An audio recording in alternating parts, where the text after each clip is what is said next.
Oh, no, the dust in that book finally got to me.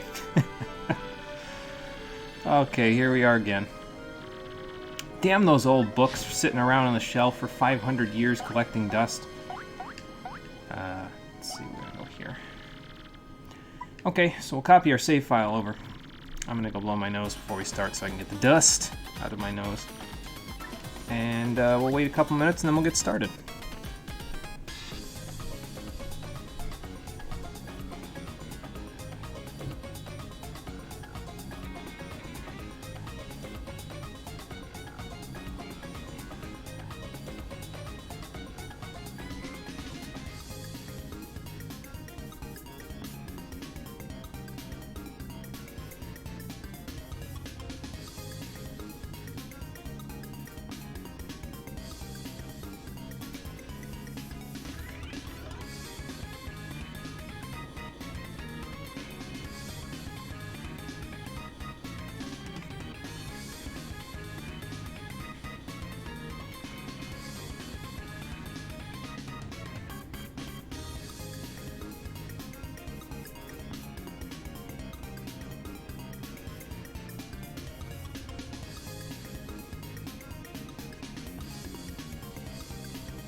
I thought it was a little strange. Usually all the dust and stuff comes out of my nose, my nasal passages when I go take a shower and I scrub my face real good.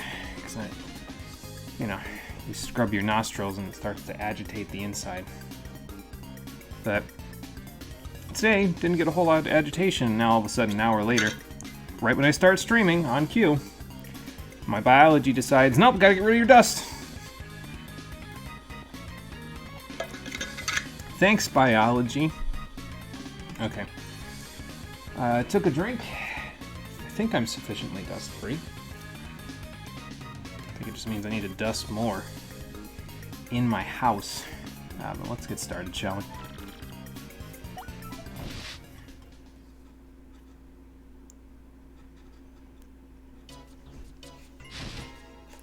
So I realized in between the last stream and this one that I forgot something on the last stream.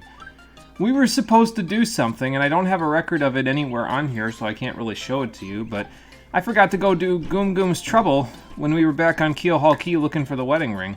I knew I forgot something. I was like, no way, I'm way ahead of schedule. I'm too far ahead of schedule here. Something's wrong. I'm never ahead of schedule when I do these sorts of things. So I guess we'll just have to find him a girlfriend today. Maybe we can find him a girlfriend out of high society.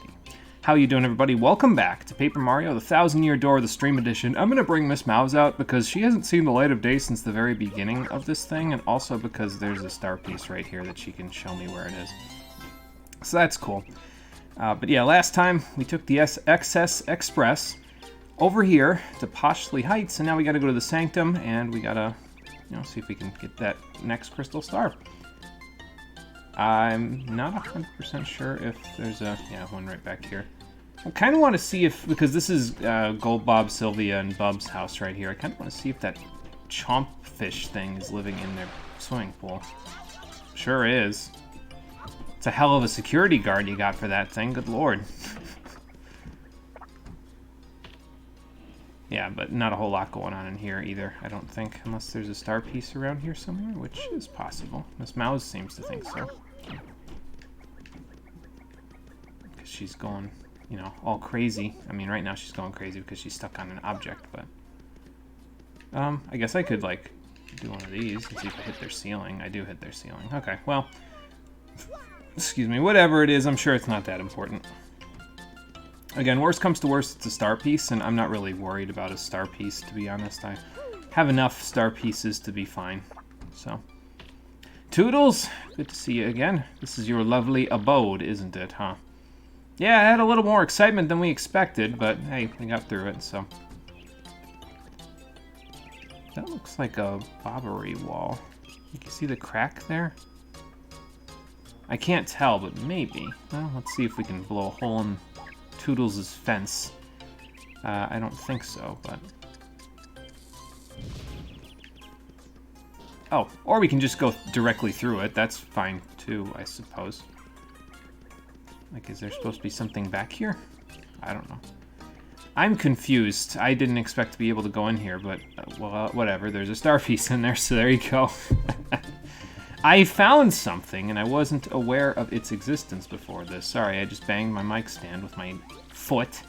So, welcome to me. Do you run a hot dog stand as well? Oh, fresh pasta stand. Okay, well, that's probably a little healthy. Well, I don't know. I guess it depends on what you put on the pasta, whether or not it's healthier for you than a hot dog. So, 50 coins for a little bit of pasta? Sure, why not? I got so much money, I don't know what to do with it, so let's buy some fresh pasta.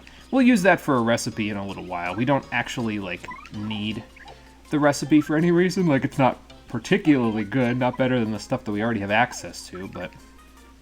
Well, I'll use it again anyway. Also, I'm going to blow my nose again because I can feel the nasally coming on, and evidently I'm not finished getting all the dust out, so give me a moment.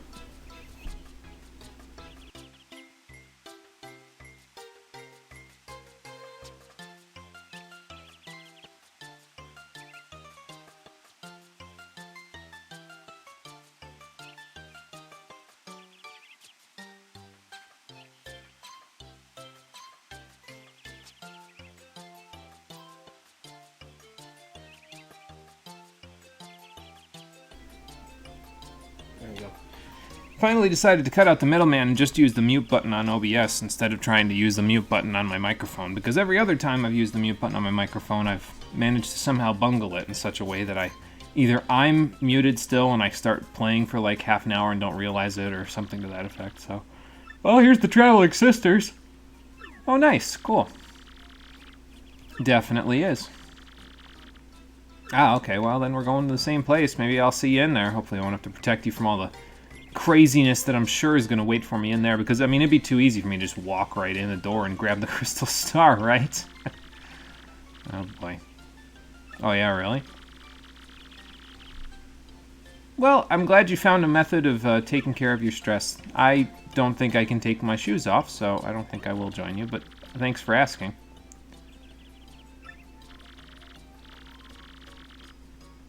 Yeah, I get that. And the thing is that it's almost meditative to do, too. So even if there's another day that's the same as the day before, or the path looks the same as the day before, there's always something new and interesting to discover, and you, like you said yourself, are different every day, so... Seems like this place is also a philosopher's town, a little bit. Oh, really? I don't know how that's possible. You're a penguin, but... I suppose some penguins do migrate to the Galapagos Islands where it's a lot warmer, so... than, you know, like Antarctica. Looks like a museum. Yeah, I mean, the architecture's pretty cool. These guys seem to like to say "you betcha." I wonder if they have a Canadian accent. I can't quite get up to this guy, so let's use a spring jump to grab it, and there we go. This shine sprite. There's 2 more in the Sanctum, and then there's 3 more that we can grab inside of Rogueport Sewers thanks to the Ultra Boots now. And I think we need the Ultra Hammer for it as well. No star piece here. In any case, let's read the note on the door. Gone traveling, Sanctum Manager. Well, that's not good. I mean, I wouldn't be opposed to it. It'd probably be easier. Your doorstep? Pennington, you're the Sanctum Manager? Well, I guess that adds a bit of a spin on things. I kind of like bringing Miss Mouse to this part because she's just kind of like, I mean, I am an expert thief. I could just, you know, lockpick it, but... Talk about a double life. Yeah, I guess if you own a place like this, you probably don't need to worry about working now, do you? So the detective thing is just to get you out of the house, you know? Alright, sounds like a plan, Pennington. Thanks for actually... I don't know if I can take back the things I said about your bungling, but thanks for letting us in at the very least. So this is the Sanctum, huh? Oh, well, that's not good. I did say that we wanted to get here before they did, but... that's gonna be a bit of a problem now, isn't it? Oh, okay. What, they don't even open a shadow portal for you or something, Dupless? You'd think they would have taught you how to do that. He just broke in the window. Oh, boy. Yeah, but how are we going to go after them? They're could be 1,000 miles away at this point. Well, didn't they just take your precious treasure, the crystal star? I mean, you know. Yes, and so were the shadow sirens, as it turns out. Last time they didn't. What's so interesting, Pennington? Oh, okay. So what was the... Oh, okay, good. So you planned for just such an occasion because it was out in the open with no security measures. I suppose that makes sense. Oh, okay then. You know what, Pennington? I can take back most of the things I've said about you. You thought this one through. That's good. Yeah, I mean, I guess that's fair. So it's in here. You just can't tell me where it is. And yeah, I'll be fine. I'll go find it. Yeah, you got it. So we gotta look around the Sanctum and try to find the hidden crystal star. I don't think we can jump out the window that Dupless came in at. There's a star on the floor here, though, so you can kind of imply what that's gonna mean by just, you know, doing this, and that'll bring you up here. And I see a switch off to our left here, so we're gonna have to figure out how to get to that, but there's nothing over there. Just gotta go this way first, and then maybe we'll be able to jump up from here. We'll find out. Yep, see, more stars to basically just align yourself with the panels, and then you can go from there. Actually, I kind of want to go this way and see if there's any shine sprites, because there's 2 in the Sanctum itself, and I don't remember where they are, so I kind of want to just double check. Those, what would those things be called? Like, they're not drapes, I don't remember. Like, they're almost like flags, basically. But those act as those little barricades that were in the Riverside Station, so you can't really get past them, like I'll show you. So yeah, you get stuck on them. So there you go. Hey, Marie and Lifeblood, how's it going for the both of you? You are late as you're trying to finish washing almost a week's worth of dishes. Yeah, that would definitely make somebody a little bit late, but that's okay. I don't mind. Get those dishes done. That's more important. So, let's see what you got. Spring jump is amazing. Too bad you can't move mid jump. Yeah, it's a cool animation. It's just that, yeah, in the field, I mean, it's good for getting to really high vertical places, and in battle, it's not very good. I don't personally like it basically at all in battle, to be honest. It's just, I don't find it as reliable as spin jump, to be honest. Spin jump is just, it's easier to stylish on it. It's easier to time properly. I can demonstrate why I don't like spring jump in a little bit as well, just to show it off. But well, you'll notice that in the background there's an open door in that painting that they were talking about. Now, they mentioned that you could just jump right into the painting, but it's not quite as easy as it was in Super Mario 64. First, we gotta hit a switch, and that will open this up, which will also show off a pipe. Cool. Well, let's head down here and see what we can find inside here. So the crystal star that they took was right here, but if we go back here, excuse me, pipe, work with me. There we go. We end up back in the painting, and then we can go into the real Posthuly Sanctum, which is full of ghosts. And by that I mean to the brim. Look at all these dark boosts. Holy shit. Well, we'll see what we can do. I do need to fight a couple of them so I can get the next level. I forget if I think I'm at level 19 at the moment, so like I said before, endgame I want to try to be level 25. I don't know if I'll get there, but that's where I will be able to equip my entire badge setup if I can get there. So, Goombella, tell me what we know about this dark boo. That is a dark boo. Purple just looks so wrong. These boos are so creepy. I mean, I kind of like that shade of purple. It's kind of cool looking. Max HP is 8, attack is 5, defense is 0. They're not really that much different from a regular boo, to be honest. They have high HP and attack, but if you get a first strike off on them, or even if you don't, they just don't have enough HP to really, you know, get you, because you've got 6 damage on your Ultra Boots right now, so it just kind of, I don't know. They just don't really do that much for me. Yeah, that was no first strike. How the hell did I manage to hit him like that in midair? Don't make no sense. Of course, if there's more than one Dark Boo, then it starts to get a little bit troublesome, but, I mean, as you can see, they're not really giving us a whole ton of star points at the moment. I'm gonna have to go hunting for Mazy Daisies to get to level 25 at the rate we're going. Or I'll just, you know, fight a whole bunch of these boos, get up to 20, and then we'll go get Le Crystal Star.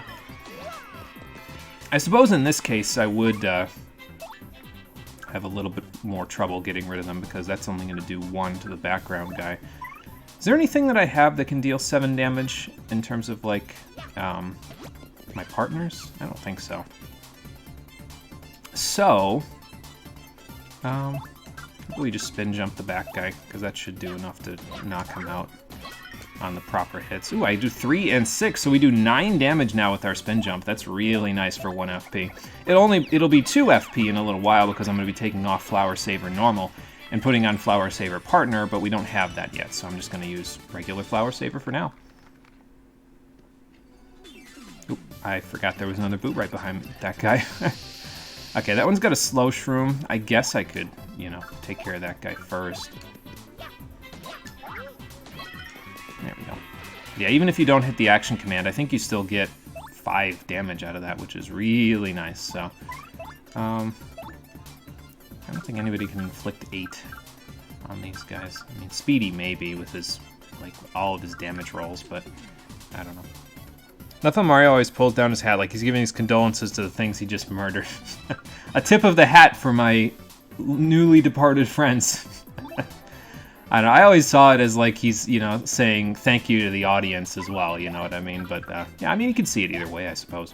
Is multi-bonk worth it against this? I don't think it really is. I'll just do this. It's fine. They don't do anything that I don't think they do anything that I'm really spooked by, as you can see.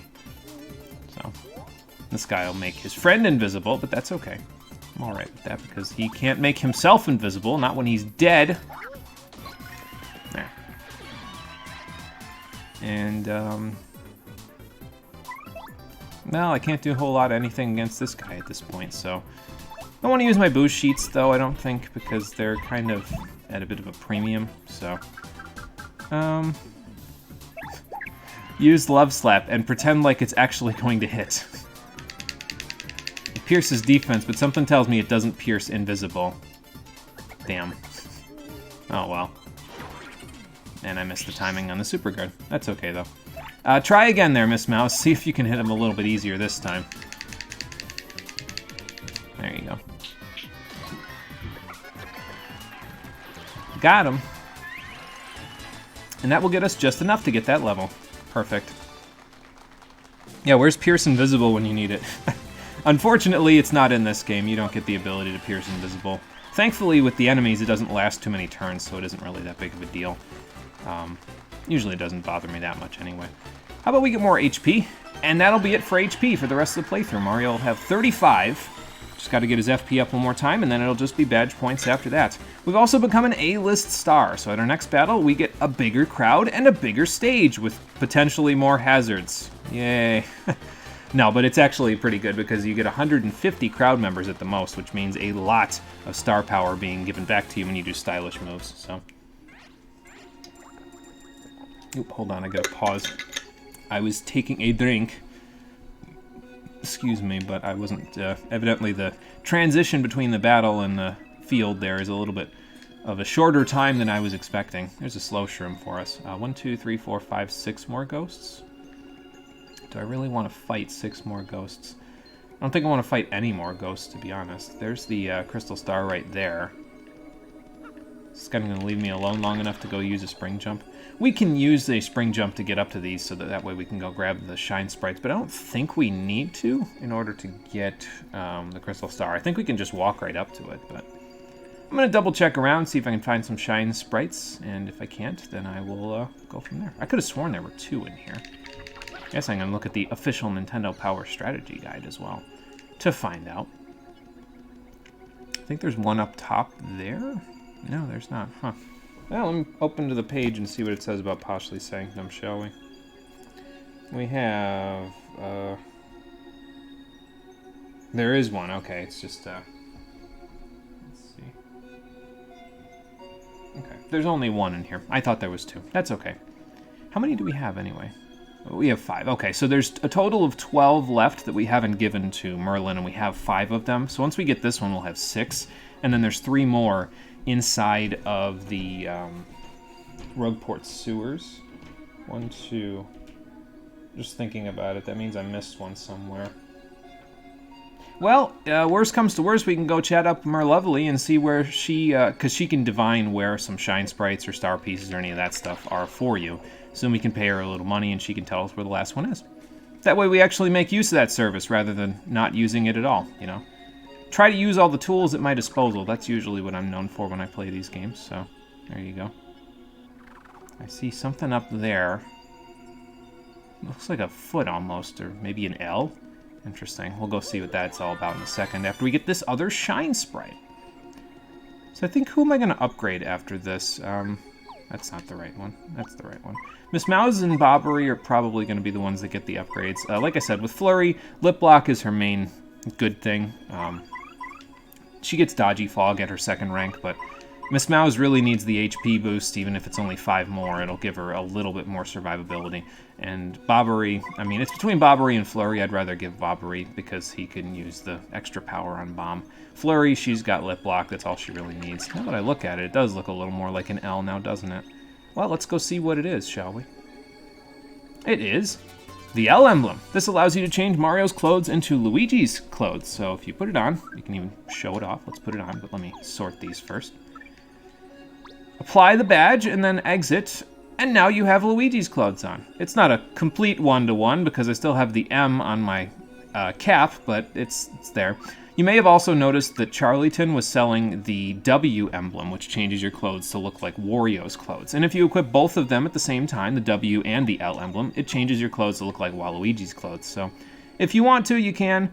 Me personally, I like the standard red and blue. It's just traditional Mario, and I like it. You literally clicked the video to pause it, and it paused, then directed you to some... Oh, for some call you Johnny for... Oh, Twitch was recommending Proton John to you? Oh, okay, same name you haven't heard in years. I think he's still fairly active on Twitch, anyway. It's been a while, though. Who's playing Arkham City? How? Imagine if the floor wasn't differently tiled when you had to spring jump up. That would make learning a speedrun interesting. Yeah, you'd have to specifically, like, know what tile on the... Like, you basically use the tiles on the floor rather than using the star on the floor. Like, you'd have to...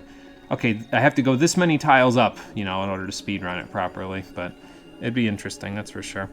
Waluigi, that's smart. Only need 2 items for 3 costumes. Yeah, they made use of them, both of them, didn't they? And hey, Amarella's here. Hello, Amarella. How you doing? Welcome back. You're just in time for me to get the Garnet Crystal Star. Awesome. You get 7 star power, and we can now use the special attack Showstopper. I forget what that one does. I think it has a chance to instantly KO your foes, which is kind of nice. Don't get a whole lot of instant death in Mario games, but maybe we'll check it after the end of the chapter. That was easy. So we found the 6th crystal star hidden craftily in the Poshley Heights Sanctum. Now only 1 crystal star remains. Yes, as you said, only 1 more star after this one. Doing pretty good, Amarella. How are you doing? Doing pretty good myself. Just, you know, hanging out, playing this. Just got the 6th crystal star, so we're in good shape.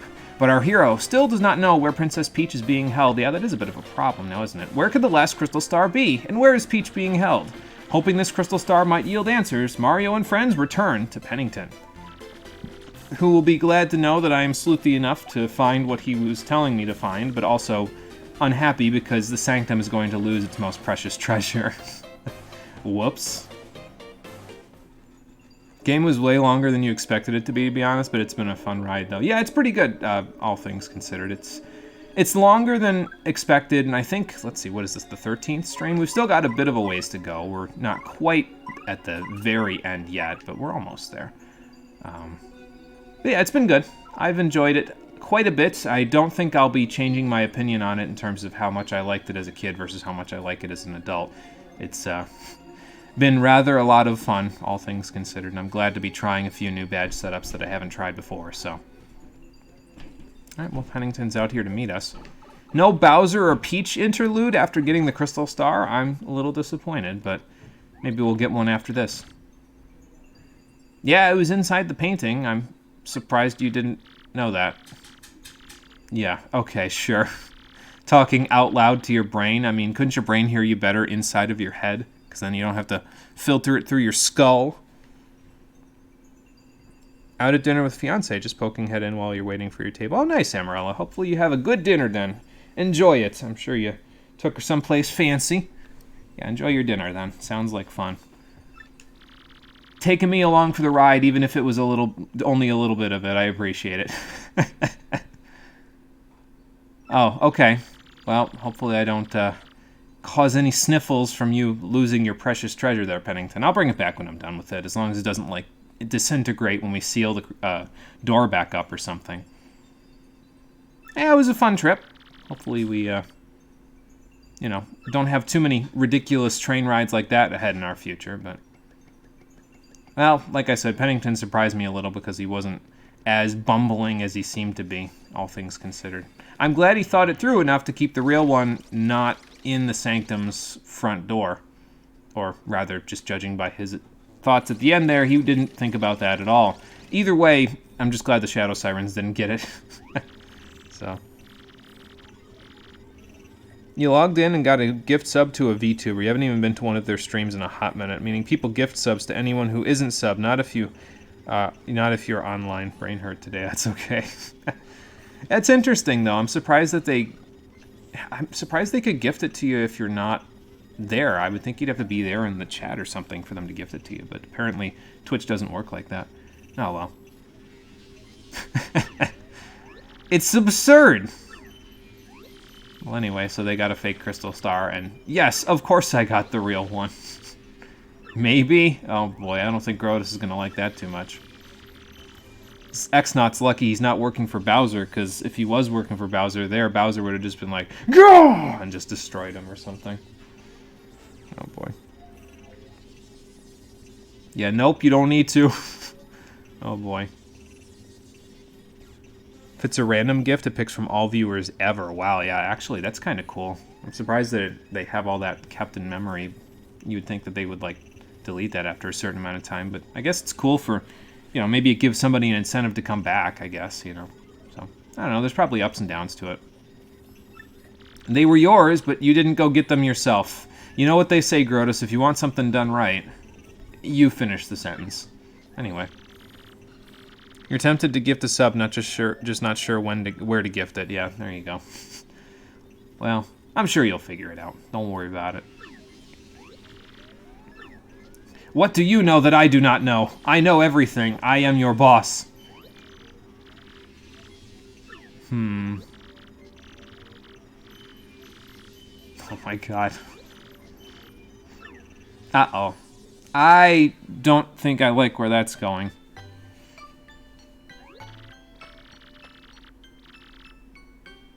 Maybe he's processing all that data. Ah, well, there you go, right on cue. So I suppose then that the X-Naut that was talking to Grotus there found out somehow that we got the data. And I thought I put everything back the way it was. Maybe I left something on their carpeting. I don't know. Seen people gift 100 subs. You have no idea who has that much spare cash. Yeah, I don't know either. That's interesting. I wonder if you could write that off on your tax return, because that's a lot of spare cash. Yeah, I did a philanthropy. I gifted subs to people out on Twitch. I don't know if that counts as philanthropy. Well, you're going to make it count as philanthropy.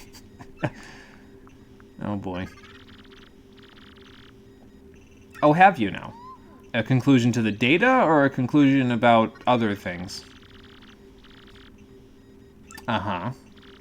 Well, I was going to say, you're kind of already made a decision, didn't you? Because you're speaking to me anyway. So.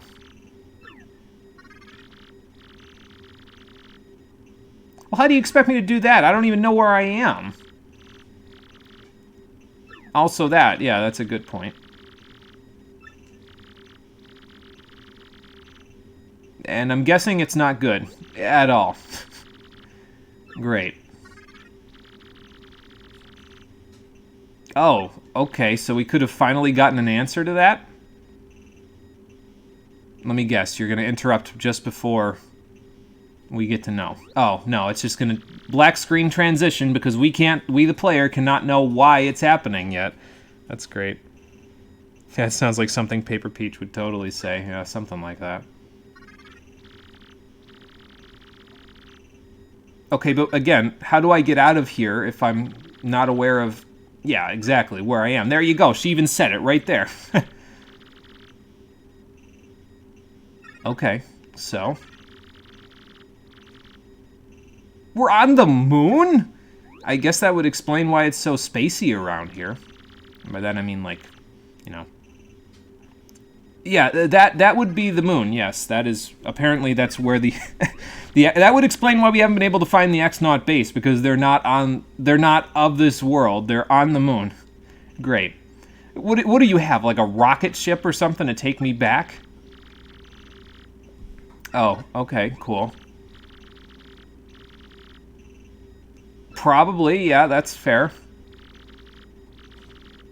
Well, I suppose he reached his decision about whether or not to obey orders or to speak to us. That sounds distinctly like you're disobeying orders, but...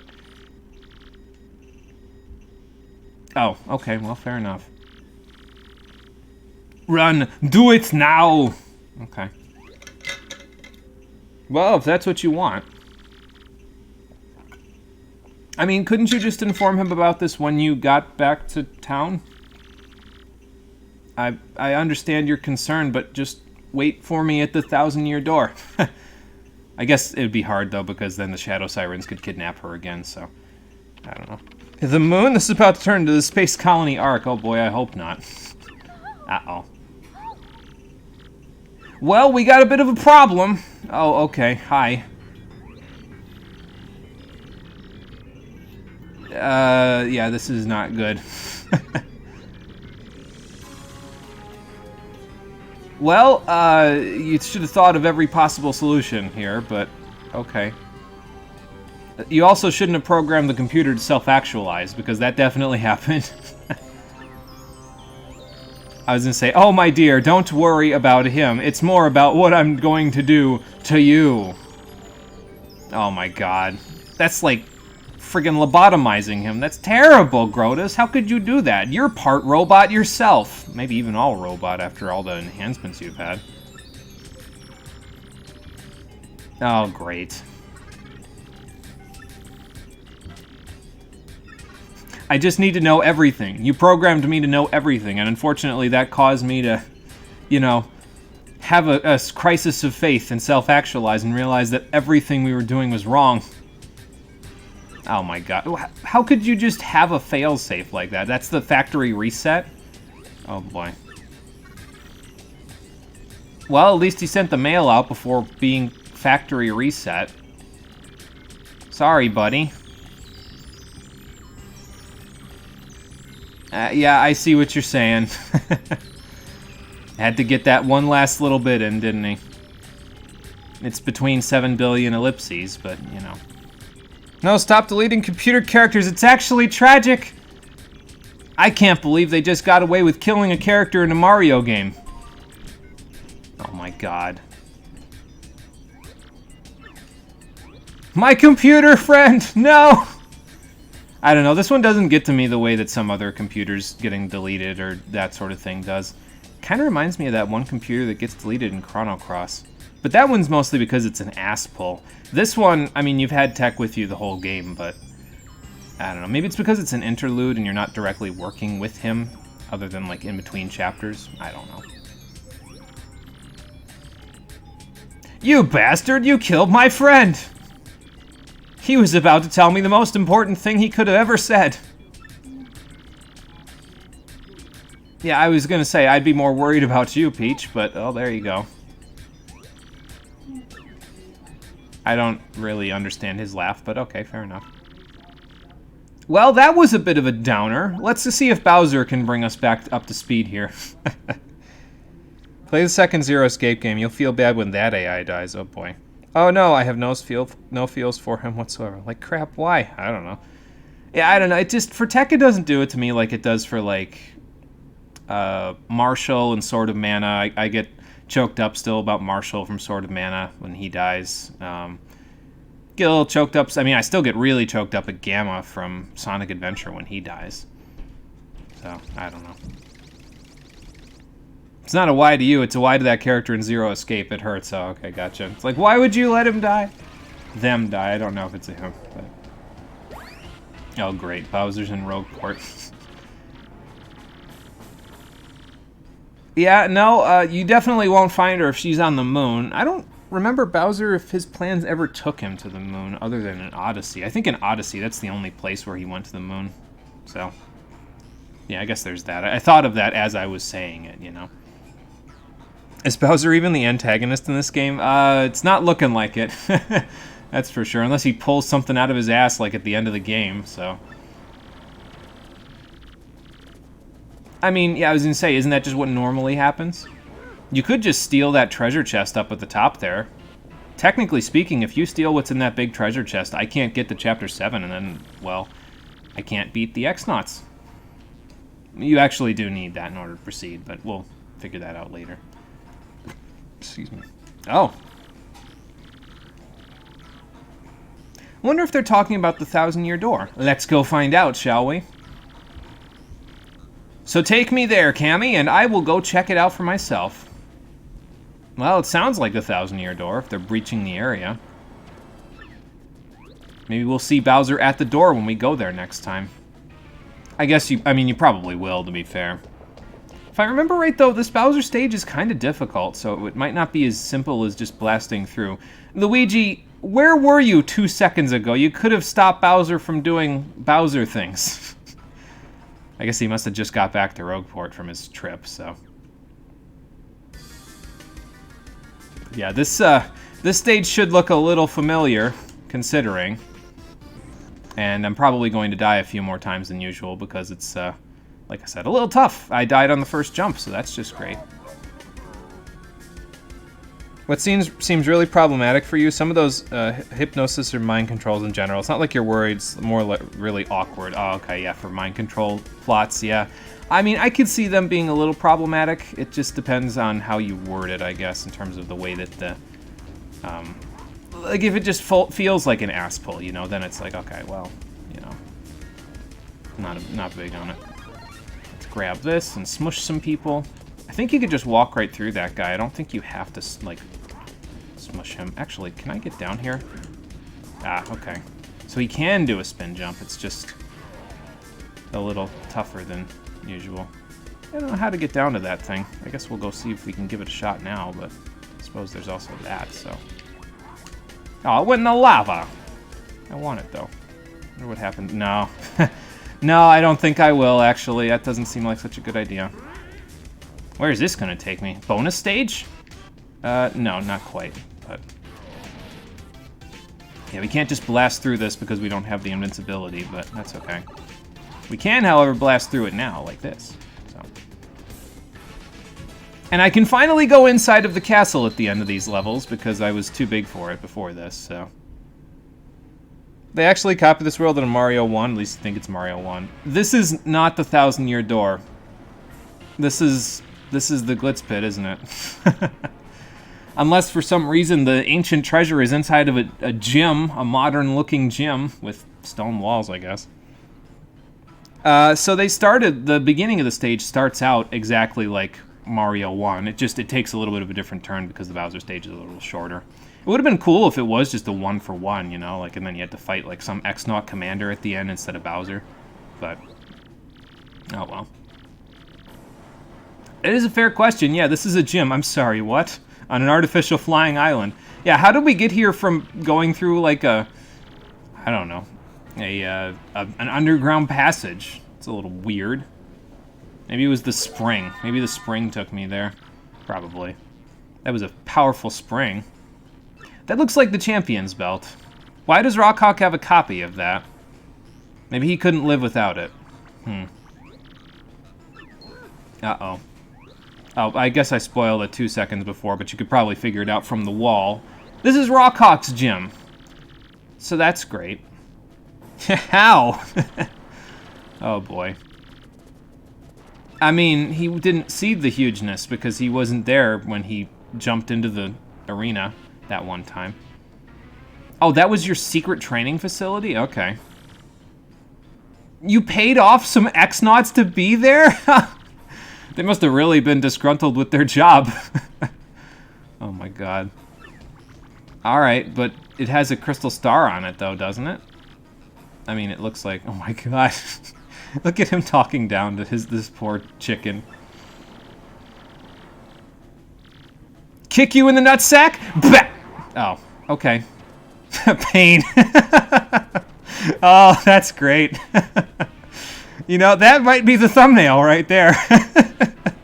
It's just the singular word. That's enough. Oh, that's funny. Not bad, Bowser. Not bad. You expected that, and it's still funny. Exactly. Oh, boy. Yeah, I don't think that's supposed to do that. Because it's not real. It's the champion's belt. It's not the real crystal star. So. Well, yeah, I mean, did you expect it to just be sitting here? We would have already found it. But. Your aching hair. Oh my god. Well, you're sure feeling the rock now, aren't you? Oh my god. You didn't even burn him up yet. How could he be a chicken nugget? Oh man. Better watch, you're gonna bring this whole place down on top of you. Not exactly stable. Well, there you go. We had a bit of a tragic scene in the Peach interlude, but as usual, Bowser brings it back with the levity. So that way, you know, you're still playing a Mario game. It's not getting too serious, you know. Flim flam. Okay, that's an old vocabulary word you never thought you'd see again. Well, if it's gonna come from anybody, it'd come from Cammy. If it's old vocabulary, you know. I can't remember the last time I heard or saw the word flim flam. Probably the last time I played this game, to be honest. Oh, we took the train back as well. Okay, that's cool. It even just takes us directly there, so that's cool. Oh. Seems like it. Yep, let's take a look. What you got for me today? Mario, I now know where I'm being held. I'm on the moon. Yes, the moon that floats out in space. That's bizarre. And I've learned something even more horrifying. In order to resurrect the monster's spirit, they need my... The email cuts off right there. She must have been interrupted right there where it cuts off. That's not a good sign, whatever it is. Well, it's possible, and I think that means we need to get there a little faster. Luigi's here. And I got another email, so I guess we're gonna not get there a little faster. Oh boy. Do I just sell this slow shroom? I might just sell it, to be honest. Let's see. Oh, Pine Tea Jr. Dad's job, okay. Hey, you know what? My daddy found a new job. He takes care of Boo Boo in Toad Town. He's all recharged now. I wonder if that's a guy from Paper Mario 64, because Toad Town was like the first place you go in that game, wasn't it? I think. I'm still not good at studying, but I'm trying so I can help my daddy. I don't know what I can do to help daddy yet, but I'm gonna study lots until I figure something out, okay? Well, see ya, from Pine Tea. Glad to hear they're doing okay, because being in the pit of 100 trials, I mean, for other NPCs, it's probably not the best idea. So, I really gotta get rid of that fresh juice. What's up, Luigi? Yeah, I was gonna say, a marvelous compass piece in Rapturous Ruins. Yeah, well, I think Peach's trip was a little sad recently as well, but let's hear your story first before we go try to rescue her. We got a few things we need to do before we go there. We got 3 troubles in addition to the one that I didn't do. We got something to go grab out in the town square. We got I might actually take the crystal star to the 1,000-year door before I do all the side questing this time, but nah, maybe not, because the trouble center's closer than the 1,000-year door itself, so... Alright, let's go hear about Rapturous Ruins, shall we? It's up there with Lacrimosa. You read Lacrimosa in a book when you were a kid, then you saw it again in the subtitle for East 8. That is a vocab word you never thought you'd see more than once in your life. Yeah, it's one of those words that's... I mean, I don't even know what it means, to be honest, so... Wanted to say, really, was Bowser only an Odyssey on the Moon? There are 2 whole games where he tries to conquer the universe. That's true, yeah. There's Galaxy 1 and Galaxy 2.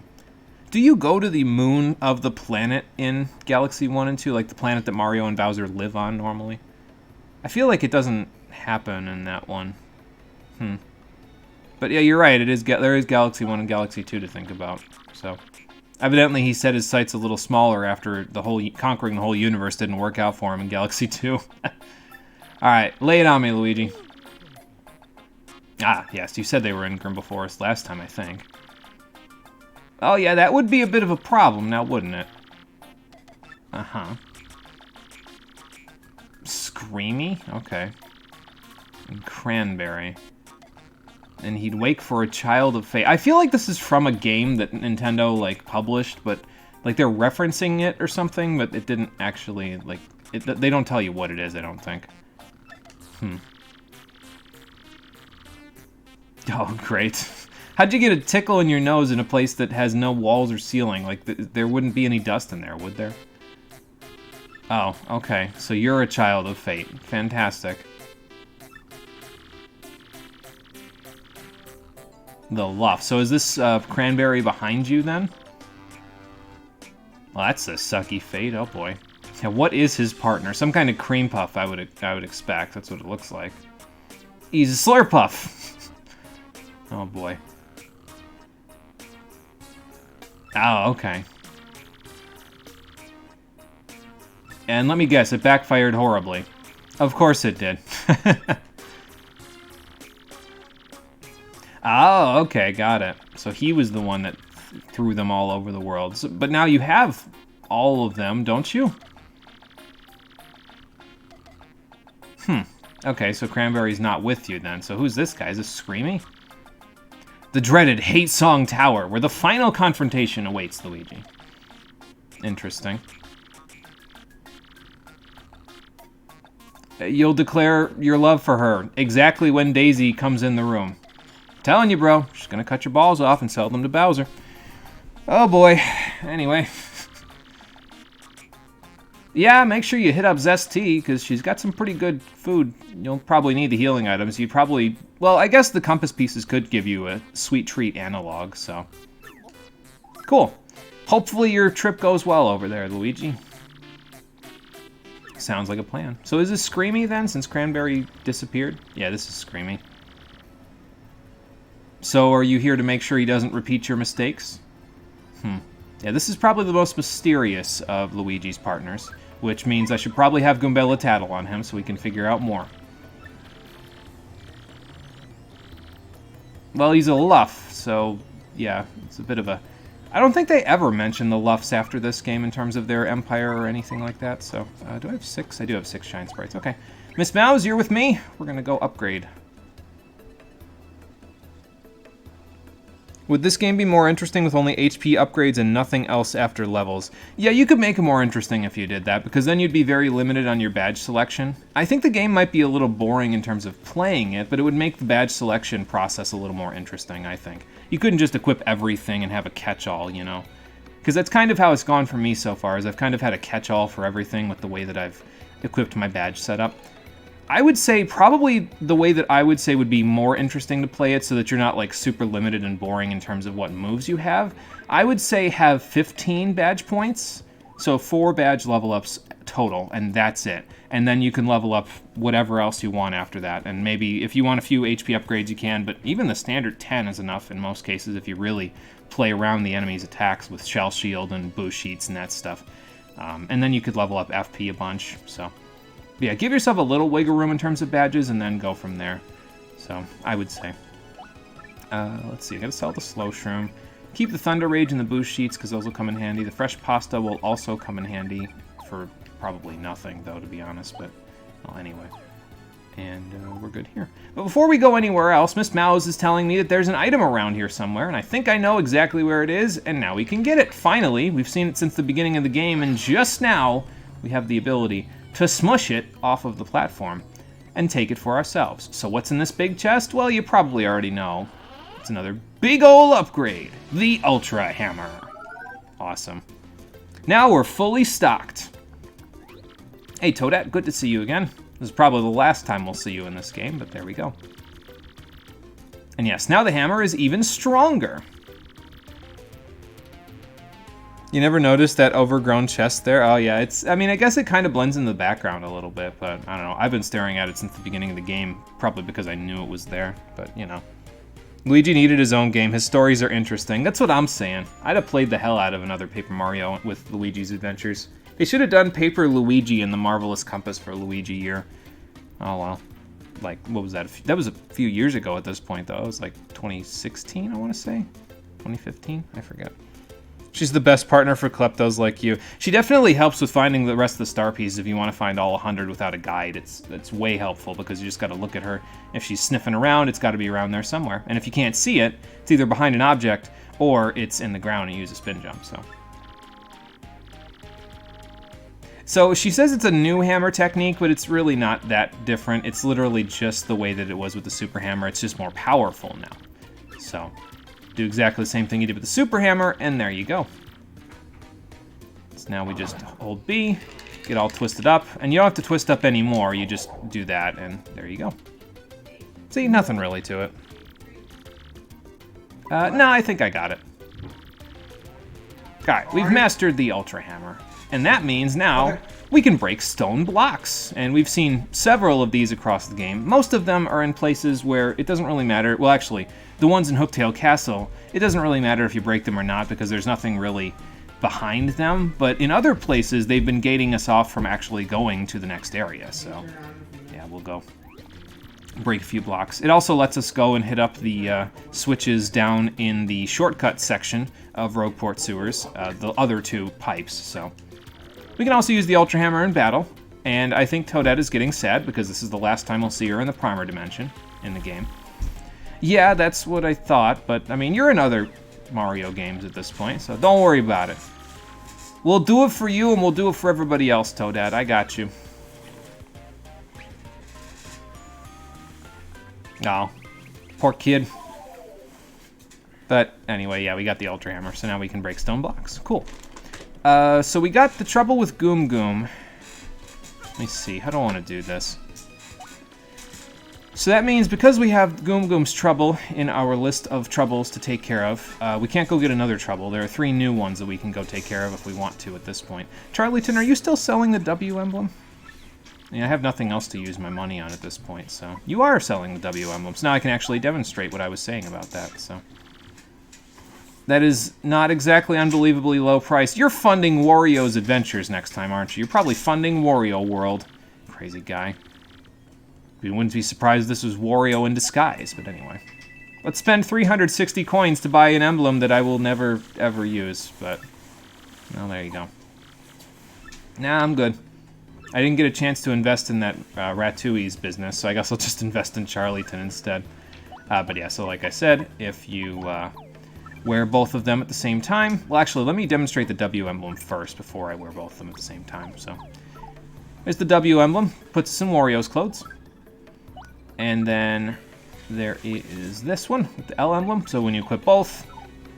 There you go. Now we're in Waluigi's clothes. I mean, the purple looks good. I actually kind of like it, but a lot of people wear this suit at the end of the game in this one, just to give, I guess, to give Waluigi a little more exposure.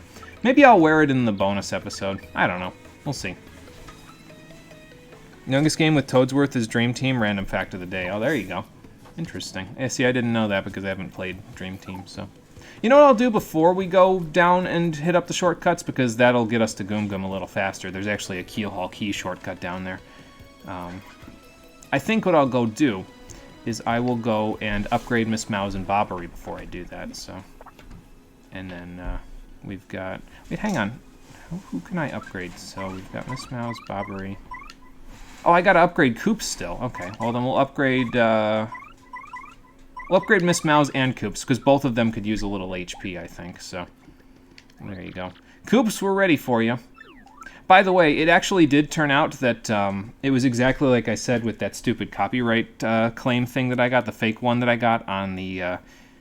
some of the other videos where I had partner upgrades in them. Actually, the same exact bot, basically, that copyright claimed that the sound effect that plays when this whole thing is happening was an old Michael Jackson song. It copyrighted multiple videos at this point, so I'm probably just going to mute it here.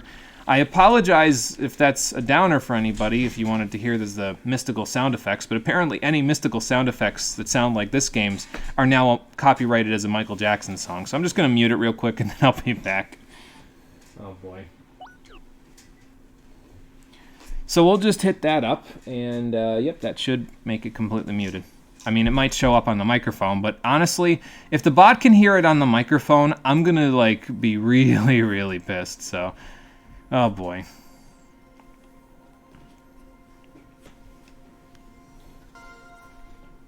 Okay. So that's one. And yes, I would like to power up someone else. Let's power up Miss Mouse as well. And then we'll go work on getting the Shine Sprites for Bobberies. We'll open up some shortcuts. We'll do some troubles. And then well, we won't have enough to get Flurries powered up yet, because there are 2 Shine Sprites in the final chapter's first area. And then after that, there's one more that I missed somewhere. But we'll find that last one once we... because there'll be a reason for us to go back and get the other one, so... Someone's playing Metal Gear Rising. Okay, sure. On Twitch? That's interesting. It's been a while since that came up, so... there are exactly enough Shine Sprites to power up all of your partners twice. So that would be 3, 6, 9, 12, 15, 18, 21, 24, 27, 30, 33, 36, 39, 42 of them. So yeah, there's exactly enough to get everybody to level 2. So you don't have to like strategize and figure out, okay, this partner is the one that I like the most, so I got to power them up. It's a Mario RPG, so they really don't, they don't want to make it that strategically, different for you. Excuse me. All right, Miss Mouse, get a power up. First, let me turn this off real quick, so that way I don't get another Michael Jackson copyright. And here's the weird thing too about it, is that like it was within days of them copyrighting one video that had this little effect on it, this audio. They copyrighted the next one, and I literally sent them a thing that said, no, this is not a Michael Jackson song, it's just a sound effect in a video game. You guys are trying to copyright something that doesn't belong to you.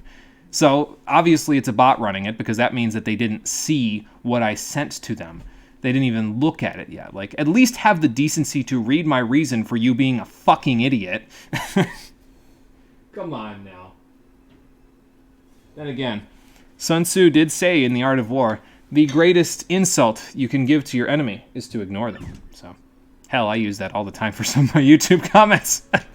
So, oh boy.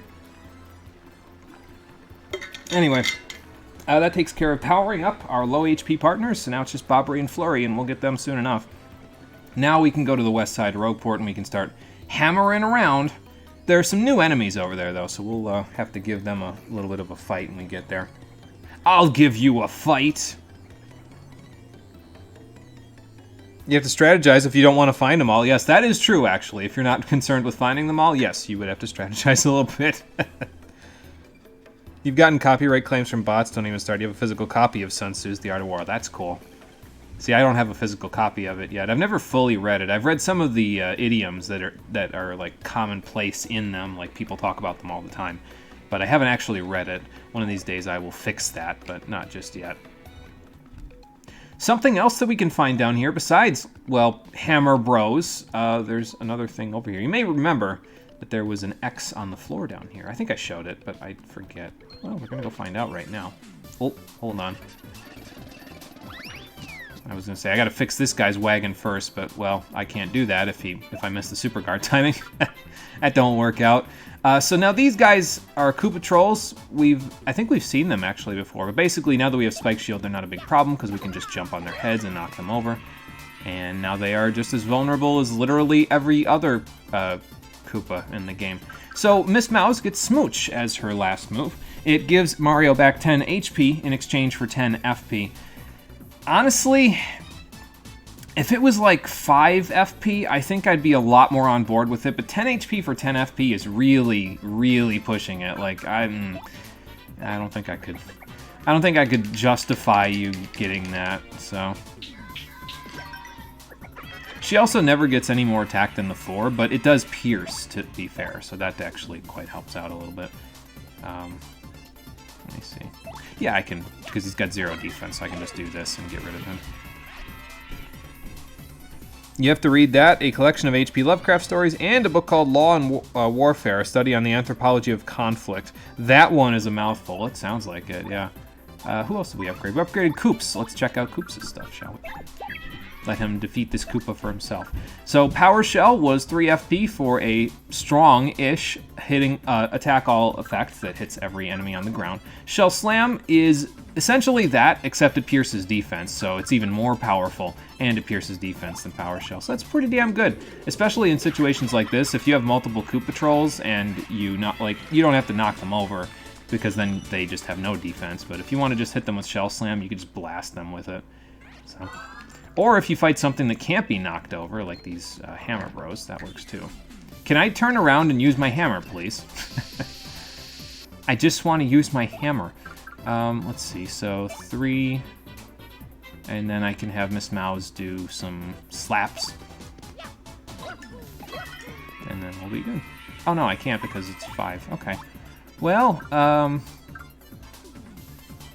Bobbery, do you want to do the honors? I think you can beat this guy. It depends on whether or not this pierces defense. It does not. That's okay.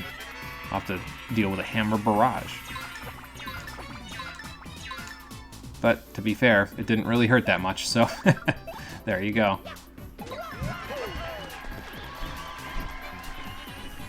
That's 98 piranha plants. 99, even more piranha plants. All the piranha plants. Speedy, you haven't done a whole lot yet, have you? Let's let you do something here. Actually, I don't know if this is a good idea because they've got 1 defense. I don't know if they'll be able to even pierce that. No, he will not. Okay, well, stylish at the end anyway, just for the hell of it, I guess. Almost messed up my timing there, pretty lucky, but that's okay, I guess. You know what? I'll Sweet Treat. Why not? I'm missing 6 HP. I might as well. Long-winded and half of what is said is padding. Oh, great. I love books that are mostly padding. I can't believe I sniped that Mario HP up there. And didn't hit the second time. Third time. I didn't hit the poison mushroom. I near missed myself there. That's great. Well, I got everything back that I needed, so that's good. Let's see, so who can get through your 1 HP? Basically everybody, but, you know, let's just let Vivian do it. I like trying to make partners useful, like, multiple different ones, basically. Like, try to use different partners in each scenario so everybody gets a chance to go, you know? So. How am I not hitting those poison shrooms? I have no idea, but if it works, it works. Oh, that's what Miss Mouse was looking for. Okay. Well, what I'm looking for is this faded X on the ground, because also there's an Ultra Hammer block up there, but we'll worry about that in a little while. First, let's go up here and grab this pipe. I don't think we could see this from before, but we can actually get a sneak peek at what's behind that Ultra Hammer block. A very blue-looking pipe. Interesting. Well, we'll go there later, but for now, let's see what's in this chest. Ah, the badge I've been looking for. Flower Saver Partners. Now, instead of giving it to Mario, we can give it to our partners because their attacks are very expensive. But now we can make them a little less expensive. And it costs the same amount, so that's kind of nice. So we'll just go. I mean, you could wear both of them if you wanted to, and I might just do that at some point. But, well, for now, I'd rather just wear this one because the partner attacks are more AoE-oriented. Mario's attacks really only cost like 2 FP, the ones I'm going to use, so that's not a whole lot, and Flower Finder can pretty much handle that, but you really need Flower Saver Partner and Flower Finder in combination for them to be able to spam their AoE attacks, so yeah. So we'll keep it. Lovecraft really is a nutcase with all his Eldritch Horror shit. Yeah, he was, he had a little bit of an interesting, and I use that in heavy bolded quotes, view on the world, that's for sure, that he made. You've put it off for almost 2 years because it's so dry. It's like, it's writing like a damn college paper. Oh, great. Think we can agree we want Mono to play the first Paper Mario just to see Mono get his ass handed to himself by the Dojo Master. I mean, you can just wait until I play Super Mario RPG for that and get my ass handed to me by Jinx. That guy's a handful. I'll probably need the attack scarf for that guy, so I hope I'm still good at super jumping. Oh, boy. Anyway, now we're going to go down here because I don't think we've been down here just yet. And this will lead us to the other shortcuts. It's on the other side of all of that. And we could just paper mode right through here, but let's go the traditional route first, because I feel like fighting some enemies, and there's also a couple of interesting things over here as well, so that we can check out. 1 Paragoomba? You're gonna come at me with 1 Paragoomba as your backup? Come on, man, you can do better than that. Maybe he was gonna power it up with like a power punch or something like that, but I'll give you a power punch. Get him, Vivian. And there we go. Almost at full on star power again. We can get 1 more star power once we get the last crystal star, but we don't quite have access to that yet. We can't fall down there, but remember that door. It's actually kind of important for something that we'll go to in a minute. As a matter of fact, we'll go to right now, because Flurry can open this up for us. Let's see what we got. A pipe. I believe that leads back down to the Pit of 100 Trials, if I remember correctly. Ow. See, this guy's got a proper hitbox to him. You can't just jump on him when he's coming towards you. But, well, the other ones, not so much. But we can probably handle this. It's fine. Let's see here. Bobbery still does 4, so... I don't need star power, so I don't need Koops do it. You know what? Whatever. We'll let Flurry do it. She hasn't been around the battlefield for a little bit. So, we'll let her do it. I missed the timing on that anyway. Let's try out our new Ultra Hammer, shall we? I don't know. It looks too much like a POW Hammer from the Tales series to me, so it doesn't look like it would do that much damage. But then again, POW Hammers can be pretty damaging in the Tales series, more for the knockout stun effect that they have, but I don't know. Oh good, a free slow shroom and a free gradual syrup. That's cool. If we go in here, before we go looking around by that pipe, we can find the second shortcut area. And now that we have the Ultra Hammer, we can blast right through this rock. Yeah, you don't need another hammer upgrade just to get through that one, so that's good. Also got an FP plus here, so that's not too bad. Let's hit this up, and that'll give us one of the pipes.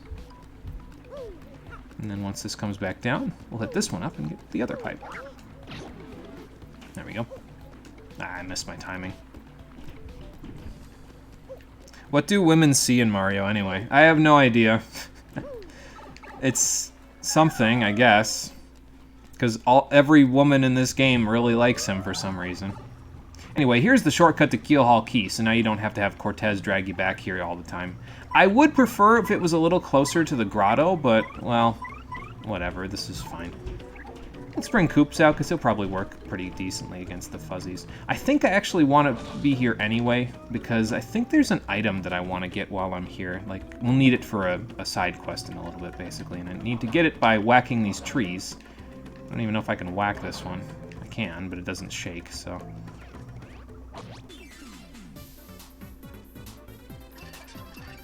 Alright, so let's, actually, this might not be a bad place to try out the Ultra Hammer command, because, it might work okay.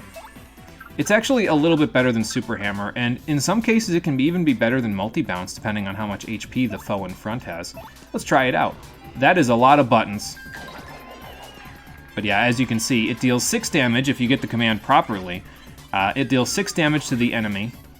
In front, and then it deals 3 damage to everything behind it, which makes it pretty damn powerful, actually. So, let's also give it a power shell, and that'll deal just enough to get rid of everybody else. Very good. Easy as that. I used quite a bit of FP in that battle, but I should get back a good chunk of it for Flower Finder, so yeah, there you go. Even got 3 back. I don't even know why I'm fighting these guys on the way through, though. Like, they're kind of just annoyances, to be honest. At this point especially, but oh well. But yeah, Ultra Hammer can be pretty good if you're not using Jumpman, and I don't know if I will be, but I don't know, Multi-Bounce with Jumpman will deal more damage to every other enemy, because it'll deal 4 to every enemy on the field. And sometimes that's all you really need, you know? And sometimes, hell, you just need the 3 damage because it's only 2 FP versus, I think it's 4 or 3 for Ultra Hammer. I didn't really pay attention the last time I used it. Let's pay attention now, shall we? It is 4 FP for that Ultra Hammer, so yeah, compare that to Multi-Bounce. It's a little less damage, but it's a lot less FP use. I mean, it's 100% more FP use, so yeah. It can be a bit of a drain. Thankfully now with Flower Saver Partner, I'll be able to use my partner's attacks a little more, because most of them are pretty economical now, so... Like, look at it, I already got back all my FP. Just from those 2 battles, there you go. Flower Finder and Flower Saver. It's a great combination. If you haven't used it, yeah, I'd say it works pretty good. I'd recommend it. Alright, let's do a little jumping. Gotta find another one of these trees to hit, see if I can find that item that I need. We need it for one of the troubles, basically. I think I mentioned that, but yeah, that's what I'm looking for it for. No, it's not in there. It's not in there either. It's not a coconut, but there are other items on this island that you can grab. out of the trees, but not those. We don't need coconuts. We can use the coconuts for a side quest later, but I did get the shine spray right there, though, earlier. Sometimes I miss that one, and I don't really know why. Can I hit this tree? Yep. Doesn't give me anything. Not that one, though. Oh, yes, I can. Nothing in you either, huh? Maybe I have to trigger the side quest in order to get the item out of it. Well, we already have one of the troubles, and it's inside of here. So let's go see if we can find the storage room that he was talking about. I think it's where that scale thing was, where we could hit the switch with Coops, and then it could bring the one thing up, the box up, and then the other thing down, so we can platform with it. So we're gonna go find out right now. Yeah, see, like, we got all this stuff that we have to go through in order to get back out of the grotto, so I think I would have preferred if the pipe was, like, past all the enemies on the way here, you know what I mean? Or on the way to the grotto. Like, if you could get around... Oh, that's not going to work. I wonder if paper moding in between... No, because the spikes take up space outside of their... that space there.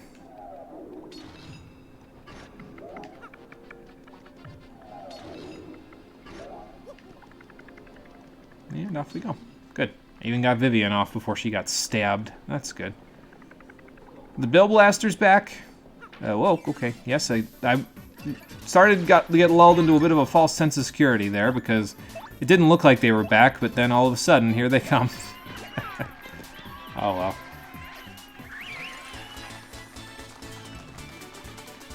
So yeah, there's a few things to do in between the chapters, especially since we forgot about one of the side quests, but that's okay.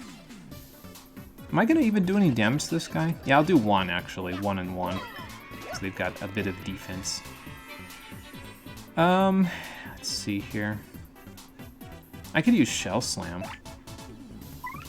Give it a shot. Try it out. Why not? I don't want to use Smooch because it's pretty much... It does what it says it does, but Shell Slam is a little more interesting, so... Let's check it out. Repeatedly tilt to the left. Can do. Build up that power. Get me spinning! And there we go. It does 6 damage to all ground-bound enemies while piercing their defense. So, in exchange for 5 FP, yeah, I could see that being useful against some really hardy enemies like these guys. Like ones with lots of extra... Can I get that before it? Yes, I can. Good. Yeah, really hardy enemies that have lots of extra defense, I could definitely see that coming in handy. So, I'm gonna need Speedy for this part. Yeah, like, see all this ground you gotta cover? I could have saved a couple of screens by, you know, going to the other end of the key first. Alright, do you sleep, Bulky Babam? You do sleep. Interesting. He looks very at peace while he's sleeping.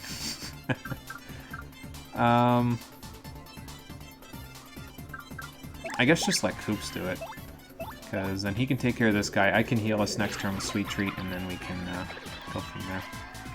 I suppose I could show off Sweet Feast, though, now can't I? Because I haven't used that yet, so I guess why not? It heals for more, basically, than the other one, and then here's this Showstopper. It's less SP, but it has a chance at giving them instant death, which is pretty good.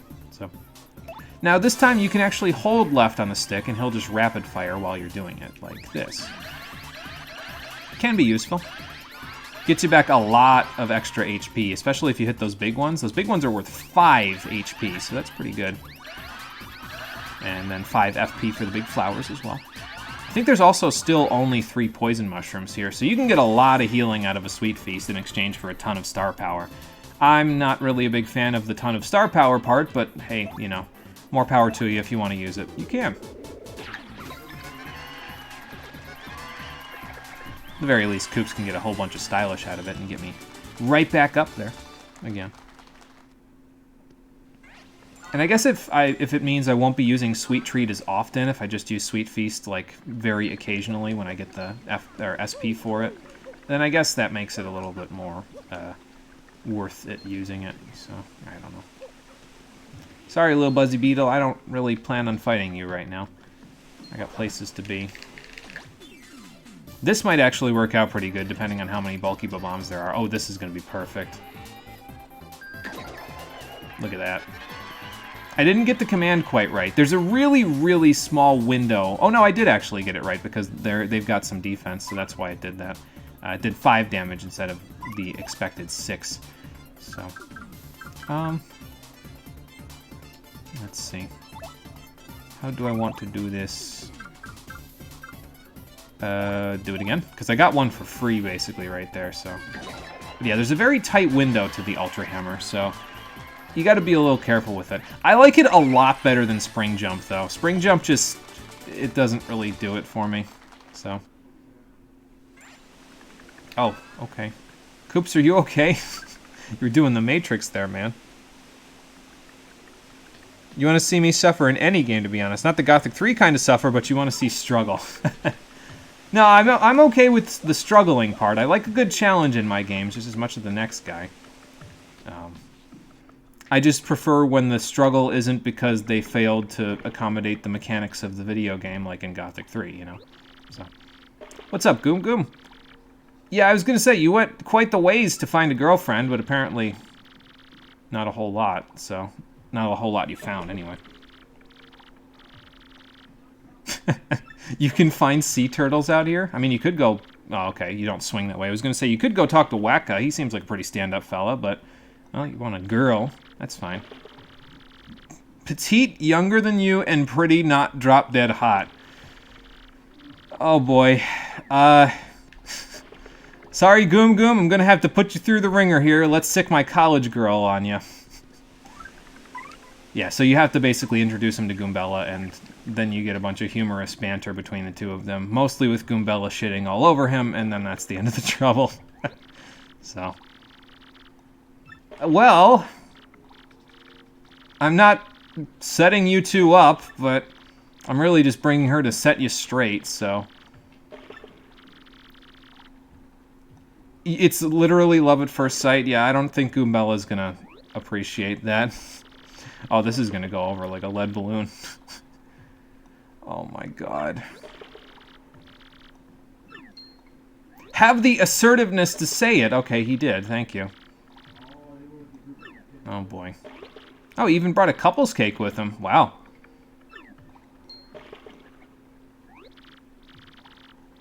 Oh, okay. I thought we were supposed to keep that a secret. He even dropped the cake. Oh boy. The last time I asked Mario for any help, I'm going to join the Bowser gang. Fuck this shit. Bye. He left the cake, though. Well, sometimes you gotta put him in his place, though. You can't just wear his heart on his sleeve like that when it comes to dating. Well, fair enough. It's not a bad healing item, actually. It slowly refills HP, but it gives you more HP than most healing items do. I think it gives you like 3 or 4 per turn if it activates. You can't eat it alone, though, so if your partner's KO'd, you can't eat it. So that's fun. I guess I'll have to eat it with the partner that I like the most. So probably Koops or Speedy. Whoops. Exactly, that's why you want me to play East Origin or Rabby Ribby. Feel like I might not like Rabby after 2 or 3 bosses, though. Okay, confessing your feelings is hard, okay? No, that's true. It is hard to confess that stuff. It's just that he's kind of, like I said, he's kind of wearing it on his sleeve there, you know, which, not really a good idea. Honesty is good with people, but you get hurt a lot if you wear your heart on your sleeve like that, you know what I mean? So, just take it from a guy who knows the ropes about that sort of stuff. Wearing your heart on your sleeve will get you hurt. Eventually, you gotta realize, nah, you know what? I can play hard to get a little bit. Of course, that's not exactly doing me any favors at the moment now, is it? I don't know, dating hasn't really been a priority for me for a little while, to be honest. I've been just more worried about getting myself secure first. Although I've heard that's a pitfall from people who have said, no, you really gotta do both at the same time. People have told me that, and I'm just kind of like, I don't know. It's never really been a priority for me. See, this is one part I would appreciate not having to do ever again, is having to do this spike floor thing. But, oh well. Let's see here. I got a new follow. What do we got?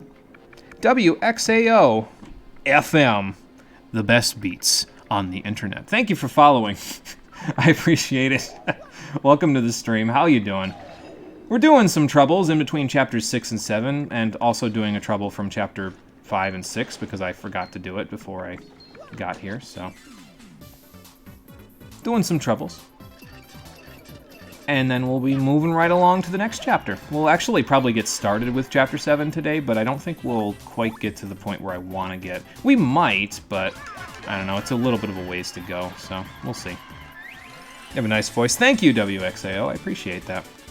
It is a well-practiced voice. I have been doing this for quite a while, so...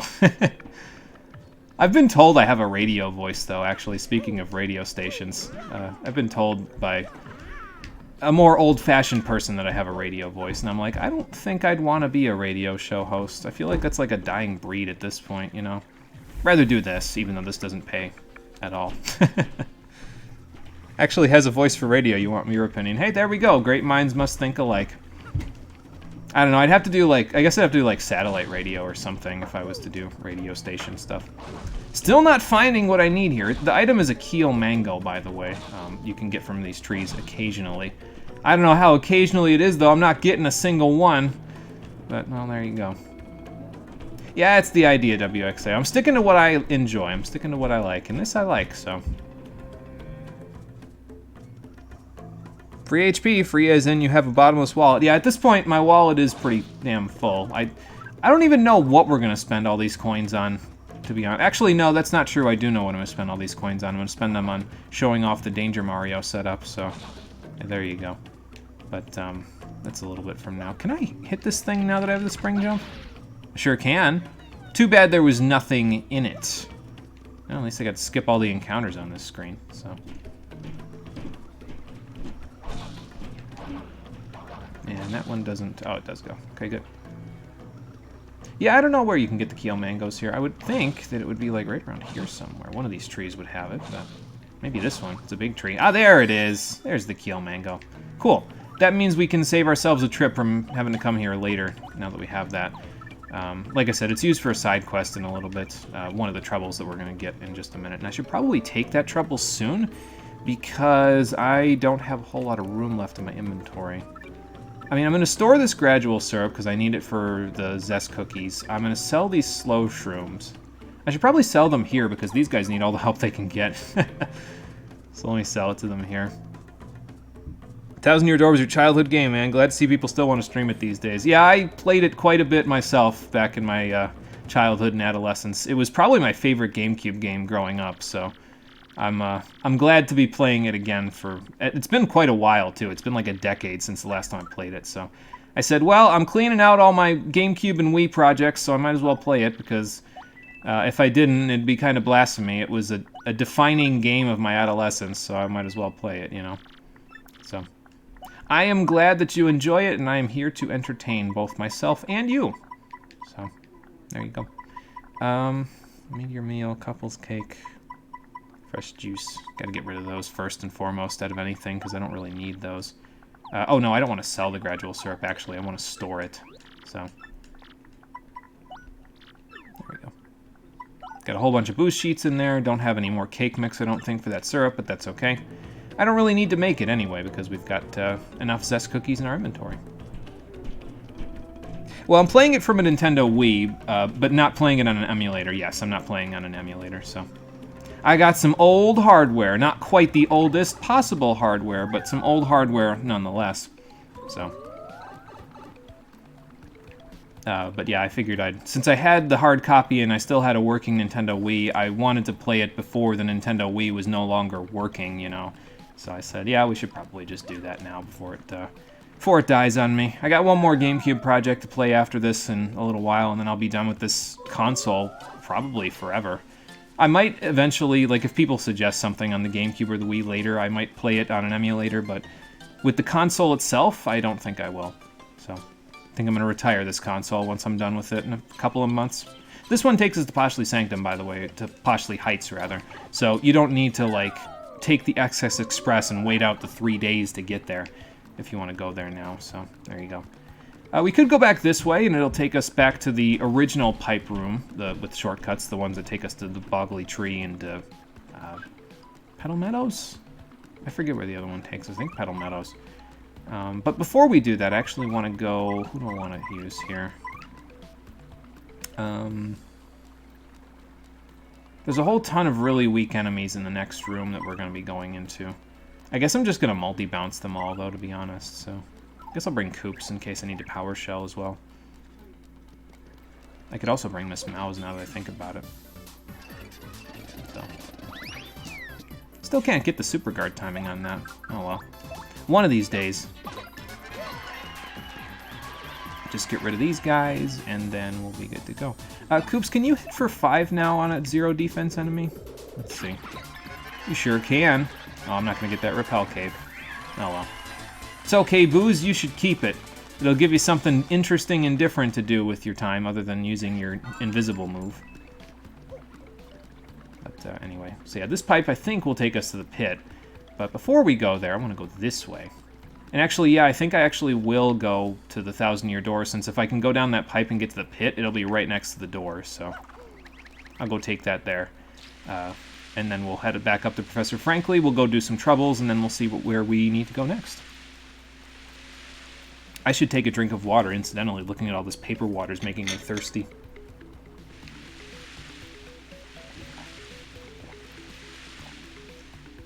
Pretty sure you know 100% of this game. That's cool. I have the official Nintendo Power Strategy Guide still as well, although it's practically moth food at this point, but I still have it right here. I could probably look at most of the game from that, but I don't know. We haven't been relying on it too much, to be honest. I've looked some stuff up if I really wasn't sure about something, but trying to play it legit, you know, without the guide, but it's good that you know 100% of it. You probably know most of the things I'm doing like the back of my hand then. So anyway, here's the room with all the weak enemies, as you can see. If you have a first attack at this point, I think you can get that from the lovely house. It's probably going to be pretty good here, because then you don't have to even bother with fighting these guys. You just get a first strike and they're done, so. One of my main games. I don't know if I really have a main game, to be honest with you. I play a little bit of everything for the stream. This is really the only time I get to play games anymore, to be honest, so. I like to play a little variety. I'll usually, I'll play an RPG, and then I'll follow it up with an action game or something that isn't an RPG, basically. So, like, one RPG and then one non-RPG, and I'll alternate as I go. So, yeah, I don't really have a main game, I guess. There aren't really any games that I play that I, like, play often enough, like daily or, you know, something like that, where it's... I mean, unless you want to count Tetris Effect. I play Tetris Effect decently often to keep my brain busy, because, I don't know, I find playing Tetris actually helps my brain quite a lot. It makes me feel more cerebral. Maybe it's just placebo effect, I don't know, but if it works, right? Excuse me. So I guess if it's a game that I play often, that would be one of them, is Tetris Effect, so. I don't know, I just never really got into, like, games that you play really often, you know, like a lot of MMOs and stuff. I've played Final Fantasy XIV, but I don't know if I'd call that a main game at this point. I think I'm pretty well done with it after I stream the next expansion of it. So it's just not tripping my trigger anymore, to be honest. It's funny, because most of the internet would say the exact opposite, but, well, that's a discussion for another day. Aw, I was one off, I think. Do I want that pretty lucky partner? I mean, I could get it, and it would let me demonstrate Kiss Thief, which I haven't used yet, so... And I need Miss Mouse out for this next part anyway, so... You know what? Let's try it. Let's use that Kiss Thief, so now we can steal it for 1 FP. Very nice. Gotta have good timing, though. Don't let it fill all the way up. If it does, she won't steal it. But if you can get it past the okay, but not filled up all the way, you can steal the item. So that's cool. I could heal right here as well, but I think we're okay. Good work, Miss Mouse. We got some more badges for the lovely house. Very good. Always glad to help out with that venture.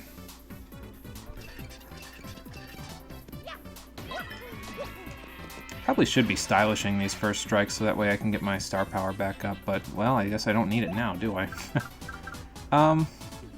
You know what? I think I'll just do regular attacks, because I was going to multi-bounce, but there's only 2 of them, so we can take them out this turn. By breaking my control stick. There you go.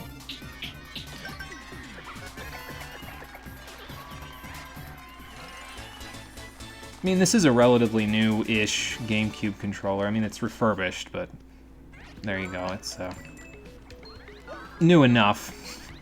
So, gotta break it in a little bit, you know? Don't want to break it in too much, though. Holy cow.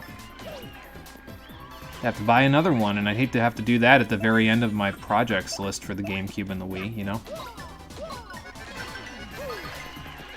Like how Mario varies that up during his multi-bounce as well. Like, he varies up whether or not he's, he does a belly flop sometimes, and he does an elbow drop other times. Just a little bit of extra variety, you know? So here's the 3 Shine Sprites that you can get down here. You don't even need to go fight that pink dude up there, but we'll go fight him anyway, because I'll go grab that Defense Plus that's over there.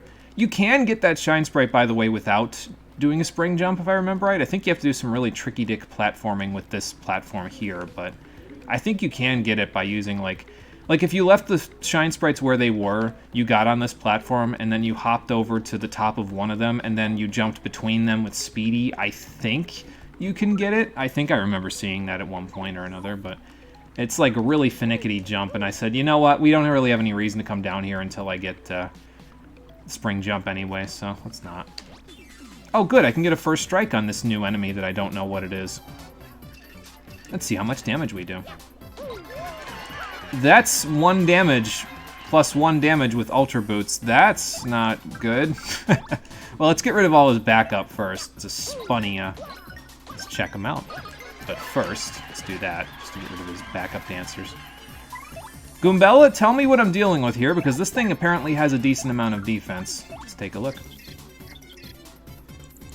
Consider this kind of like a mini-boss, basically. Because normally it's only found in the lower levels of the Pit of 100 Trials, but there is exactly one up here that you can fight right now. A Spunnia. Its body is made up of springy discs. Max HP is 12, attack is 7, defense is 2. Oh boy, that's a lot of attack and defense. Knock knock, who's there? Nitro's here. Hello, Nitro. How you doing? Welcome back. We're fighting a little mini-boss in the Rogueport sewers. And it may not look like much, but it's pretty tough. Won't come at you with anything too weird, so just hang in there, okay? And if you know how to super guard the other Spinnias, you'll be fine here. He just does the exact same thing as the other ones, so. I might Ice Smash him. I don't know if he even takes damage from Ice Smash, like in terms of, or rather gets frozen from Ice Smash, but it might not be a bad idea. Some of these late game enemies don't have, like, problems with status effects, so. Thankfully now, he's at just the point where Miss Mouse can take him out with a defense-piercing max damage, a love slap. Good job, Miss Mouse. And that guy will give us quite a bit of star points. He gives us a whole 10 points. Not bad. May not look like much, but it's pretty tough. That's what my friend said to this girl last night. Oh boy. We're going there already, Nitro? Oh man. That's fun. Let's see. Everybody's at max, right? Yeah, except for Mario. He's missing a little HP, but that's okay. Alright, let's see if we can do a little tricky platforming with our Yoshi and grab this Defend Plus. I think I said Defense Plus, but, well, same difference. Alright, Speedy, you and me. Well, we gotta get Miss Mouse out, actually, because I want her to be there for this 1,000-year door scene. But we can sail over here, and again, I think we go directly to the pit, so I don't have to, like, go wandering all the way back up. Might as well take care of it while I'm down here, you know? And then we can go take care of the troubles after that. I think if you didn't get the Ultra Hammer before this, I think that's the prerequisite for Professor Frankly telling you where to go next, but I think you basically have to leave his house and then come back, or maybe even leave the screen and come back before he'll tell you where to go next, once you come back from Chapter 6, so we'll see. But we will be glad in Chapter 7 that and actually even in this chapter, for opening up those shortcut pipes, because we'll be doing a lot of around-the-worlding, if you will. Yeah, there's where the pipe pops out. It pops out right over here. So this is the exit pipe, that's the entrance pipe, and this one takes us from West Rogueport. So there you go.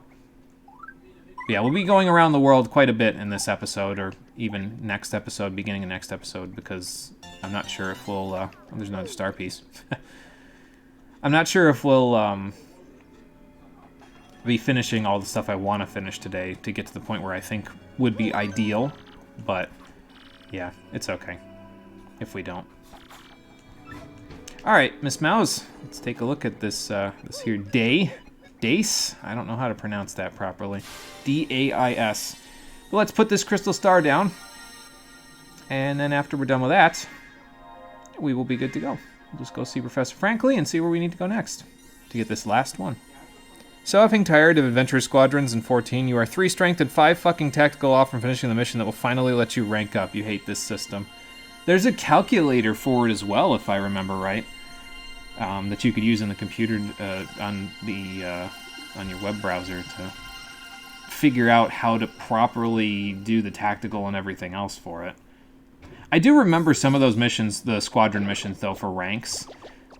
Oh, okay, yeah, I guess that makes sense. They said they had one of the crystal stars, so it would be on the moon, wouldn't it? It's Deus? Okay, gotcha. Thank you. But yeah, it's a system that, I remember having to level up a lot more than the level of the mission in order to get some of those squadron missions completed, so that's just kind of... I mean, why set that level as being it, you know? Why not just not have a level attached to it, you know? I don't know. Okay, but there's the last crystal star for us, so that's good.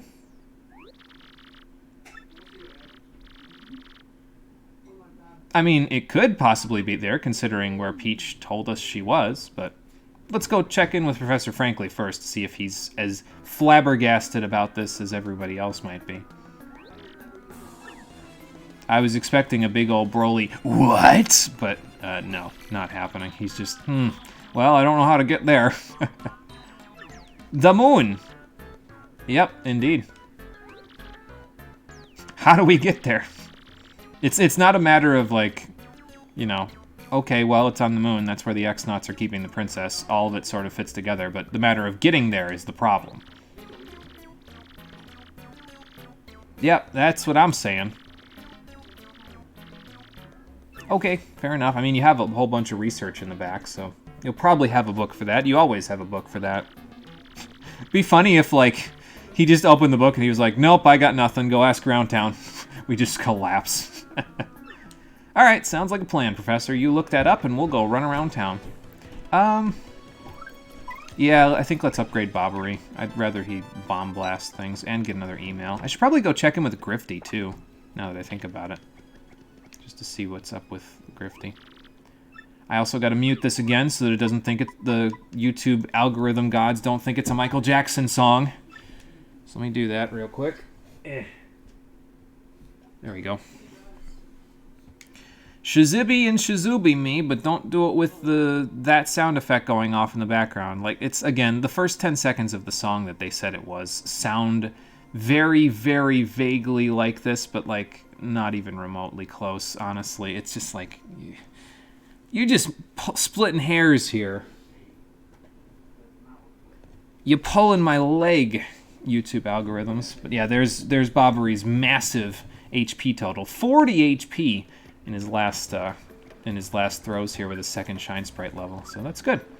Gives him quite a bit of tankiness. Again, he's probably about as tanky as Flurry, if not a little less. So... but just because he has all that HP, you know, he doesn't have to have like a ton of defense, it's just all the HP. And then he has a defensive move in the form of Hold Fast, which helps a little bit as well. We also have Bomb on Bast, which is basically Bomb on everything on the field, except I think it's even stronger than Bomb. Like, I want to say it has a base attack power of like 7 or 8 or something ridiculous like that. Like, it's really, really powerful, but also very expensive, so... I'm glad I have Flower Saver Partner to help out with that. Just in case I want to blow somebody up, you know. Oh yeah, I was going to go get some trouble, so let's go do that. We could also go see Mer Lovely to see if she can tell me where the other Shine Sprites are. Actually, it might be a good idea to see her now, because if I go to the next area, those 2 Shine Sprites there, well, they're not too hard to find, so I might be able to just check it out there, but... yeah, basically we'll go see Mer Lovely now and see what she's got. Oh wow, there's 4 quests here. Frankie's got an important thing to tell me. Oh boy. I'm looking for something. I can't say exactly what here, but I can tell you in person. I'm waiting on the west side of Rogueport. Okay, let's go see what bumbling mess Frankie's gotten himself into again. And then I think I want to do the security code one after that. Not 100% sure, but first let's go see Mer Lovely. Maybe I'll go see Dazzle too while I'm down here. I haven't given him shine sprites, yeah, great. Star pieces in a little while, so maybe I'll go give them to him. What's up, Dazzle? Oh no, you know what? I know where the next one is, and I can actually get it right now, so I guess we don't even really need to talk to Merlovely, but I'll go talk to her anyway, why not? I think I do want Chill Out, actually, because if I'm going to do a Danger Mario setup, I don't want something getting a first strike on me, so, because if we only have 5 HP, a first strike means I'm losing potentially a lot of health, you know? So, alright, well, there's that. What else have we got? I could buy the Pretty Lucky that he's got there. I could buy Heart Finder, and I could just, like, switch that off with Flower Finder if I don't need Flower Finder. I might do that, actually. I might buy Peekaboo as well. Not that I'm going to use it, but, you know, it's there. If I buy Peekaboo, that's 7, and then I could buy the Pretty Lucky. Okay, so we'll do that. I mean, I got another Pretty Lucky partner, so I guess getting an extra Pretty Lucky makes sense, too. There you go, Dazzle. I have cleaned out my inventory of star pieces, so hopefully yours is a little bit better now. Sounds like a plan. I see a shadow on top of that pillar. Maybe that's where the Shine Sprite is. Let's check with Merlovely, shall we? What's going on, Merlovely? I would appreciate that, yes, actually.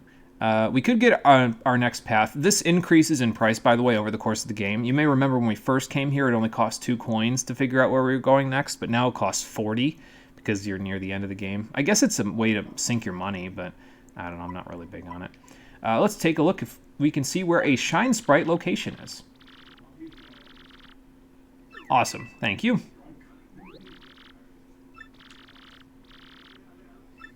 Hullabaloo and howdy do, Musty Prawns in Timbuktu. I don't remember the rest, but I don't think Eustace ever got past that point, so, oh, okay.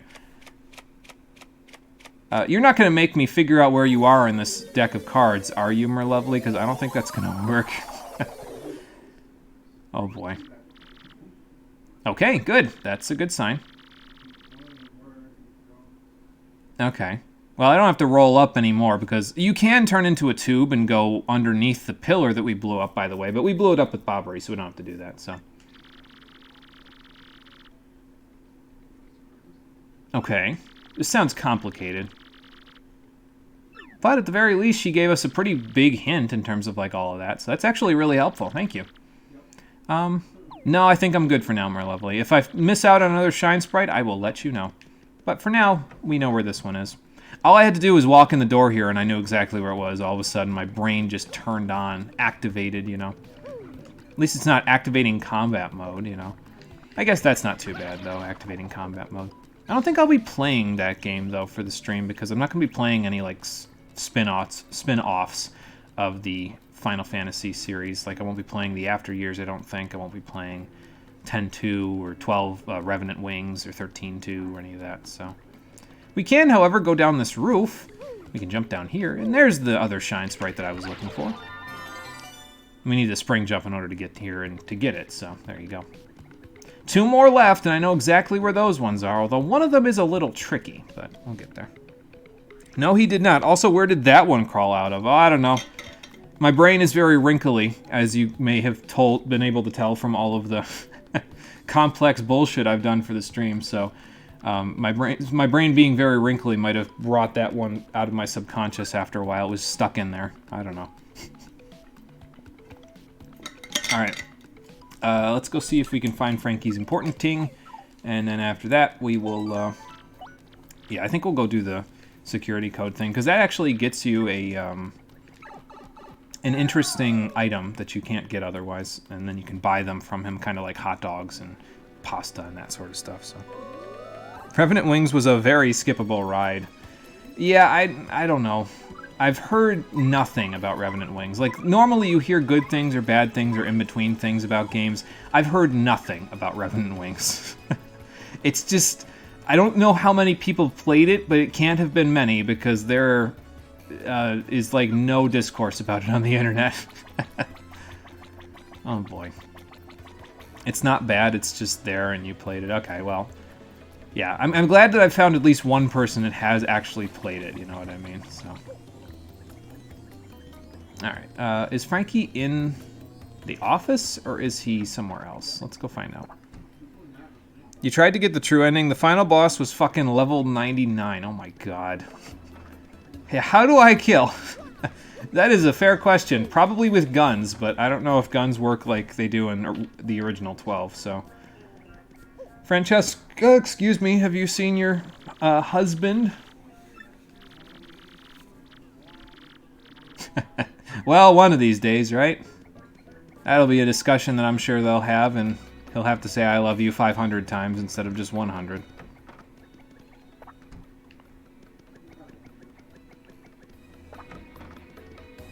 He has a scepter that goes off at set intervals that does massive AoE damage to the entire map. Oh, that sounds lovely. I hope you have something that can, you know, block that damage. Will likely KO all but your beefiest summons. Oh boy. Frankie, what's going on? Yeah, well, you know me. I don't really talk at all, so... Really? Again, man? Come on. Now, Francesca loses hers, and now you lose yours. I mean, I guess it's 1 for 1. You know, 1 and 1, but... Yeah, it'd be kind of hard to look for it in front of her, because she'd probably be like, what are you looking for? And you'd be like, nothing. And then she'd be like, you're keeping secrets from me. Okay, well, at least it's somewhere in town. I'll just have to go look for it, so... I mean, you probably will, yeah, to be fair, so... Let's go look for it. I know exactly where it is, though, so we're gonna go get it. And I know, in fact, that Speedy can help me get it, because it's on the east side. They don't really tell you how it got there. It's possible that an Ishmael grabbed it or something and was like, oh yeah, it's the new boss's wedding ring. We'll make a fortune off of this, but then they throw it out or something. I don't know. Let's get over here, and there it is. I don't know. Again, I don't know how it got there. I guess somebody could have just tossed it across the fence or something, or maybe Frankie was getting into a bit of a tussle with some Ishmael's people, and there you go, but I don't know. And severely cripple your characters. Yeah, for sure. That wouldn't really work out too well. Once you finish a few older games, you might go back to Revenant Wings, to be honest. You got game overs all the time. You were not good at it. I like doing that, though, myself with older games, though. You know what I mean? Like, I like going back to them, having not played them in a while, and figuring out how the mechanics work. It makes me feel a little bit more like I know how the game works, and that makes it a little easier if I want to go stream it or something, you know? So. I did, in fact, find it. Here you go. It's not somebody else's wedding ring, right? Well, no, it's not. That's good. And he gives us a gold card, which lets us play the tube mode game over at Le Parlour there. I think we get all the cards from these troubles, if I remember right. Well, you should go back to the office and look her in the eye. Call her other food names. Although I don't know if he kept that after he left the island and actually managed to get some food to eat, you know. Well, that's another trouble solved. Let's go get the next one. Can't do that with certain games. Do you realize how complex Golden Sun was despite being a GBA game? I think I don't necessarily realize how complex it is, but I know for some more obscure games, especially older, more obscure games, although I don't know how obscure Golden Sun really is, but if it's a little more obscure and it's an older game, there isn't a whole lot of, like, technical information about it on the internet, you know? You mostly end up just with anecdotal evidence, like me with Final Fantasy II! Well, we'll get to that. Yeah, let's do security code so we can get that fresh pasta cooked up with something fancy. I forgot the code to my briefcase. Oh, god damn it, it's this guy again. I'll be sacked for this for sure. Meet me in front of the hot dog stand in Glitzville. Yeah, it's the same businessman that had that meeting in Poshley Heights. Apparently he lost the security code, and now he needs us to help him with it, so we gotta go all the way back to Glitzville. The first time of a couple of times today that we'll be going to Glitzville. But, well, we'll see. It's just really going to depend in terms of, like, after we get all this busy work done, how far I get into Chapter 7. I have a different video title planned depending on how far into it we get, you know, but we'll see.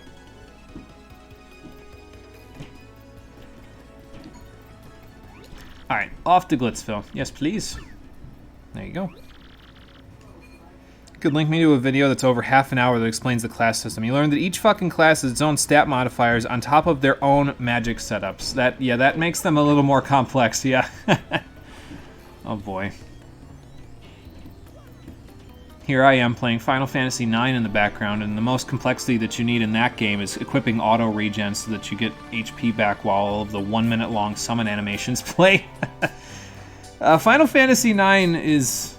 I mean, I'm not going to say it's a bad game. I think it's pretty decent. There are some things about it I don't like that would probably... If I had to rank it on my tier list, I'm not done with it yet, but if I had to rank it on my tier list, it'd probably be like a low B, high C for me. But it's really not a complex video game. There's a lot of abilities that you can learn, but the vast majority of them are completely unnecessary. Just put MP attack on, put accuracy plus on so you don't miss, and then whack things in the face and you're done. That's even good enough to beat the final boss. At least I think it is. I mean, I would imagine it is because the final boss only has like 55,000 HP. I mean, the max is 9,999. So if I'm doing like, I don't know, 7,000 damage a hit with just MP attack and accuracy plus, I think I'll be okay. That sounds gloriously cheesy, not even dangerously cheesy. Yeah, it's not really. There ain't much to it. So, yep, I took on the trouble. What do you got for me? How do you even do that? Do you, like, change it and then you don't, like, write it down somewhere? Oh, great. Yeah, well, we don't want that, so... You're a chair fanatic? How does that even work? Okay. Oh, well, I mean, I guess nobody else would know the code if you did that, because that's, like, really personal stuff, so... No, it's fine. I got really funky passwords, too, so I get you. So, normally you're supposed to visit places and count the chairs, which sends you on a whole ton of places to go get these. Because we can't get more than one treble at a time, I think the code is always the same, so let's see what he's got for the locations of the chairs. We got Kroop's house in Petalburg. We got Flurry's house in Bogley Woods. We got Don Pianta's office in Rogueport, and then we got Toodle's house in Poshley Heights. Not too far to go for all of these, but I think it's all the same every time. Let me look at the official Nintendo Power Guide and see. Let's see. Yes, it is the same every time, because it's exactly what he just said, all four of them. And I know the code, as it turns out, so... Oh, and also the chair in her garden. So there's chairs in her house and chairs in her garden. Yep, gotcha. I know the code. I did, in fact, chair guy. I used telepathy to look at all of these places that I've been. I screenshotted all of these places when I played this for the stream, and now I know. No, actually, it's just... You just gotta tell them the exact thing. So it could be anything from 0 to 9, but in this case, in Kroop's house, there's 2 chairs. Hopefully this works. In Flurry's house, there's 6. So let's do that. She's got a lot of house guests, probably all the peonies. So there are 2 chairs in Don Pianta's office. And then the last number is the chairs in Toodle's house in Poshley Heights, and that is 5, including her lawn chair. And yeah, it's the same every single time. So if you know the code, or if you looked it up in a guide or on the internet, you could just tell it to him every single time. So save you a little legwork, because we got to do enough legwork as it is. So let me give you a taste of the Golden Sun class system. Each of your characters is an adept, meaning they can use the game's magic system, but they're all aligned to a different element out of the 4 classical elements. There are Djinn that you automatically equip upon getting them, and they modify class based on the element of the adept who has them equipped, and also the relationship that Djinn has with the adept's element, meaning same element, opposing element, and symbiotic element. So it sounds like a more complicated Wild Arms 3 to me, just by first glance. It's another game that I might play for the stream, although I played a little bit of Wild Arms 3, and I don't know, it feels like the same as a lot of RPGs that came out at around that time period, and it doesn't feel like it does a ton different from those games, so I don't know. Maybe or maybe not. What you got for me, Ratatouille?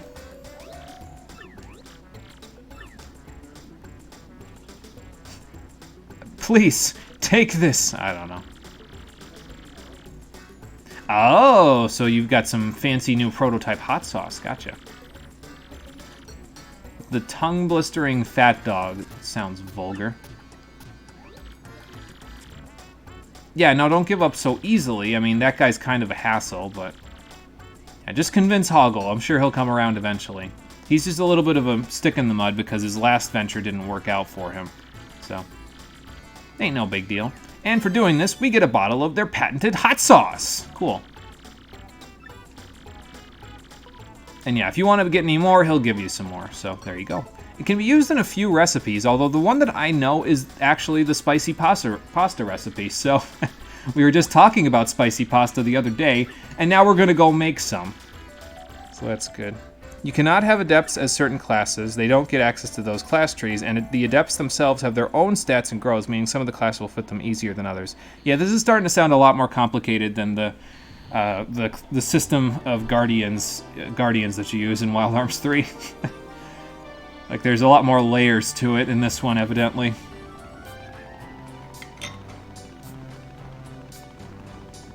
Oh boy.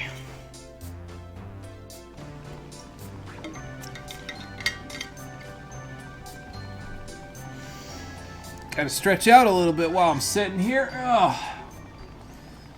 Not good to sit in the same position for 2.5, 3 hours without really stretching, but sometimes you forget. At least I do. Maybe I'm just absent-minded. I don't know. Yeah, this is a GBA game that came out in 2001, FYI. Yeah, so it's not lacking for complexity, even though it was a little bit older. I don't know, though. Around the time, I think a lot of RPGs were starting to have a little more I almost said convoluted. That wouldn't be right. Complicated systems to their RPG mechanics to try to mix things up. I think it worked in some cases and didn't work in others, so it just depends, I guess. Actually, that takes me to Final Fantasy IX again.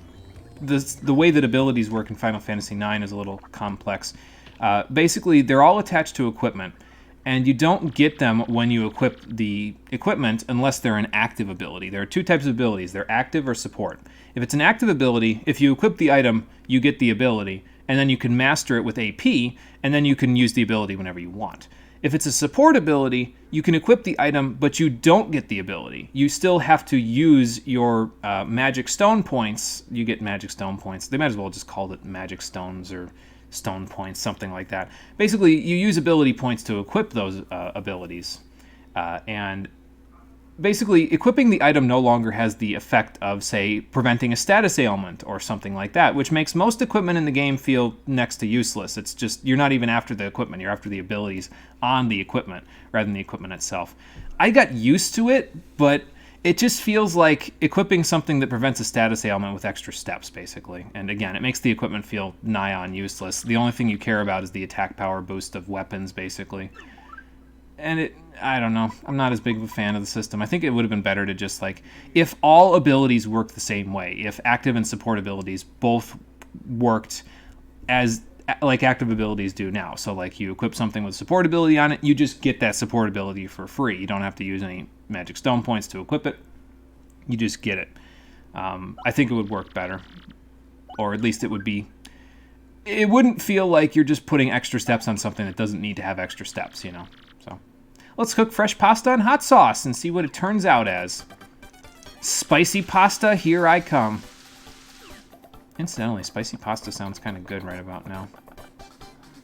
I can't make spicy pasta at the moment because I don't have the proper ingredients for marinara sauce, but maybe I'll cook something up with hot sauce in it, and then I'll just have some pasta with it, and then I can just mix it, you know.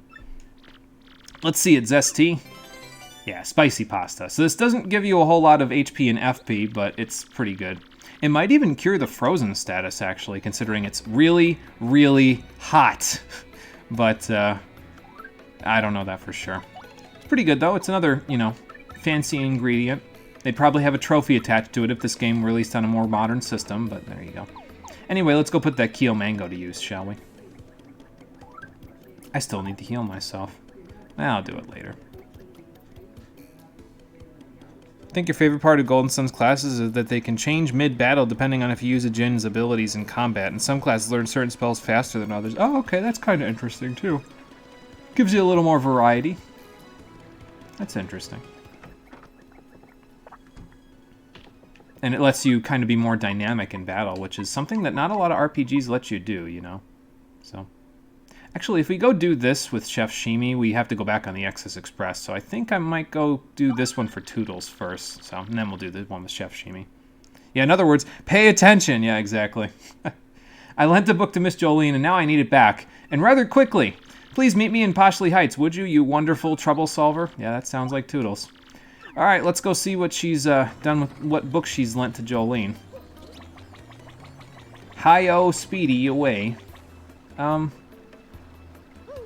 let me not sit on his back while I'm doing this. I'm trying to think of the fastest way to get there. And I think I want to go this way and then through the little underground town.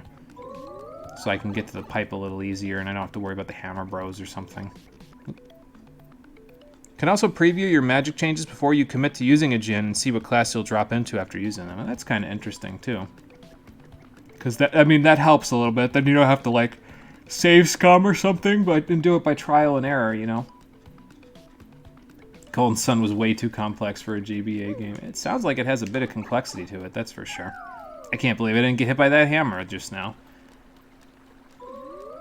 But yeah, getting back here isn't really too complicated. Now that we've actually done all that, we can just go like this and then head right through the door.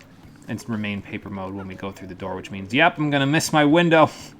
You gotta hold right, and like, if you hold right as you get into the door, you will just barely make it to the platform as it's falling like that, so you can jump on it.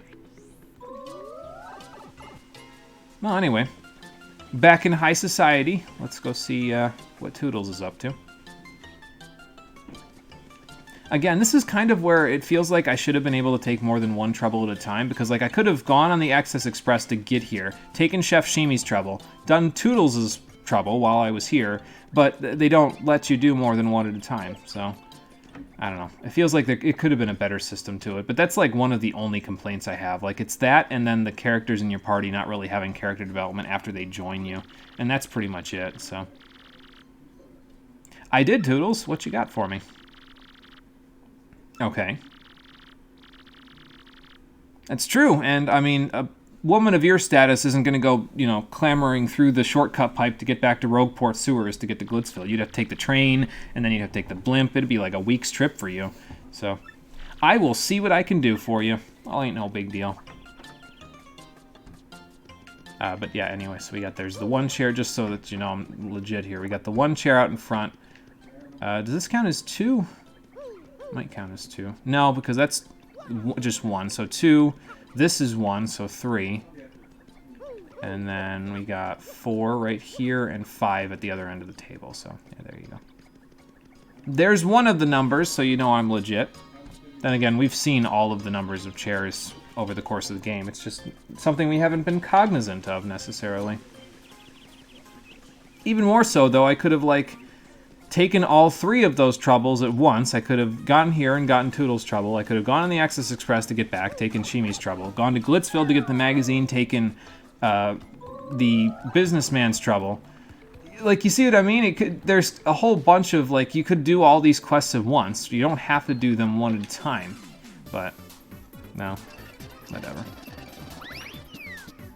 Still a little late on that, I think. That's okay. Let's knock them flat, and then, yeah, we'll let Speedy do it. Because now that they have 0 defense, he doesn't have to worry about it so much. Very good. Very good, very good. Since you can do that, I might Sweet Feast, and then we'll do some more stylishing with you. I don't need to do Sweet Feast, but hey, look at all that I just got right away. Man, that's practically all I needed right there. Can take it easy for the rest of this one. They do fall a little faster than Sweet Treat ones, though, but that's okay. But yeah, look at the heal. I wasn't even trying that hard, and look at the healing we got. 21 FP and 16 or 18 HP, like, that's nuts. Way more healing than you really need, reasonably. Gives me an excuse to use stylish moves, though. And hit the timing on the one I couldn't get a while ago, but then missed the other one. Whoops. Well, anyway. That takes care of that. Let's head back up. Probably get blasted by this Magic Koopa on our way up, because of course. I don't really need to fight him, I don't think. We're over halfway to level 21, so I'm kind of okay with that.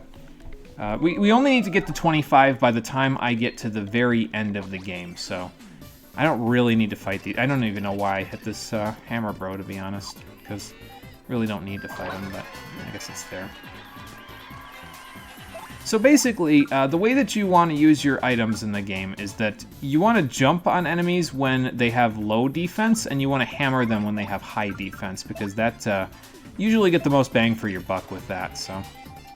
Because the hammer just inflicts all of its damage at once, basically, rather than inflicting it in multiple steps, you know.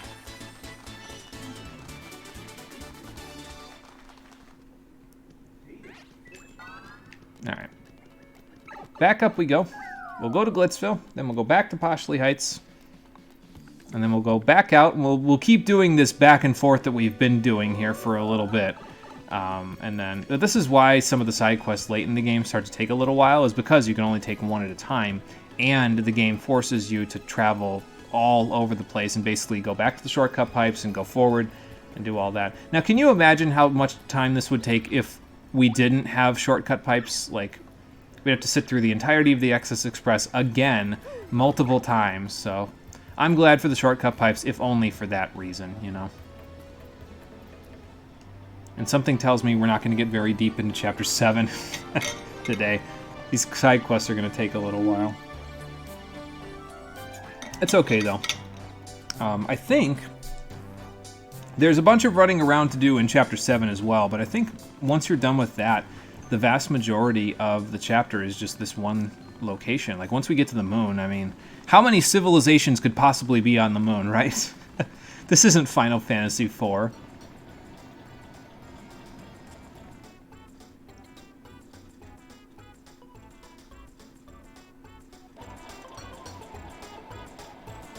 Alright, well, we're back in our glory. Figures I'd have Speedy out for this part, that makes sense. And hey, we have matching boots even now, because he's got himself some Ultra Boots right there. I forget if his boots change color when you get a different colored Yoshi. I have to look at his artwork in order to find out. Oh good, all of my adoring fans have left because I haven't been here in a while. Oh boy. Excuse me.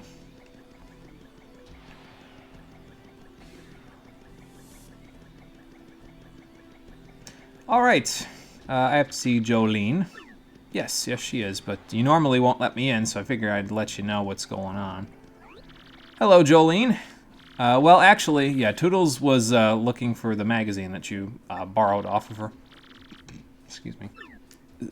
Soon? No, now, actually. Yeah, I can't leave without it. I can't take another trouble without paying a return fee. So...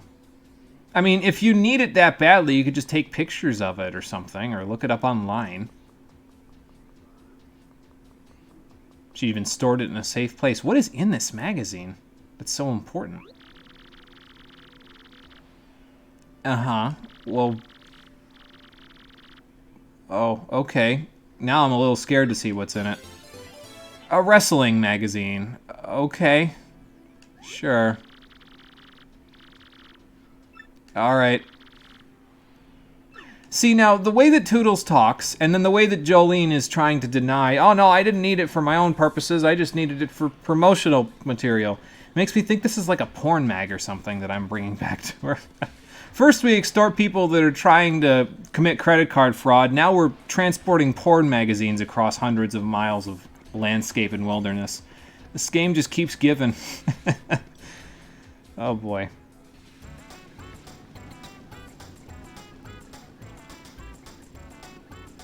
Well, anyway, let's listen to the swanky Glitzville music. Is this the last time we're going to be coming here?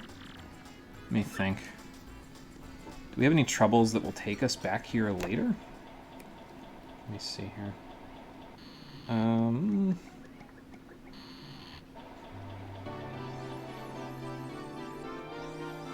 Let's see.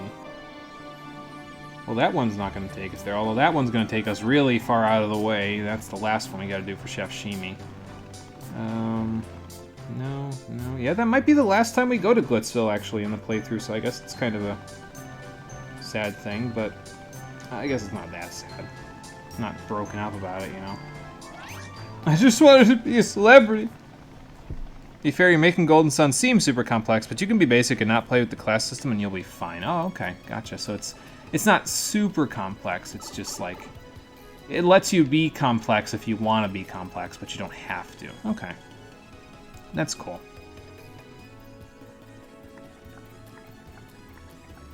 Alright, since we're on this side, let's just go this way to get down to the shortcut. See, getting to the shortcut pipe isn't the problem. The problem is getting out without having to fight all these guys. Although, to be honest, it's not that bad, because if I fight them each time I come up, I'm getting experience from these guys still. I'm still getting 3 star points from them, so... If we fight guys down here, like these guys here, that have, you know, give us a bunch of experience, we might be in decent shape. See, there you go. If you hold down the... if you hold towards the elevator... Like, as you do it, you'll just barely get there in time to actually jump up on it, so.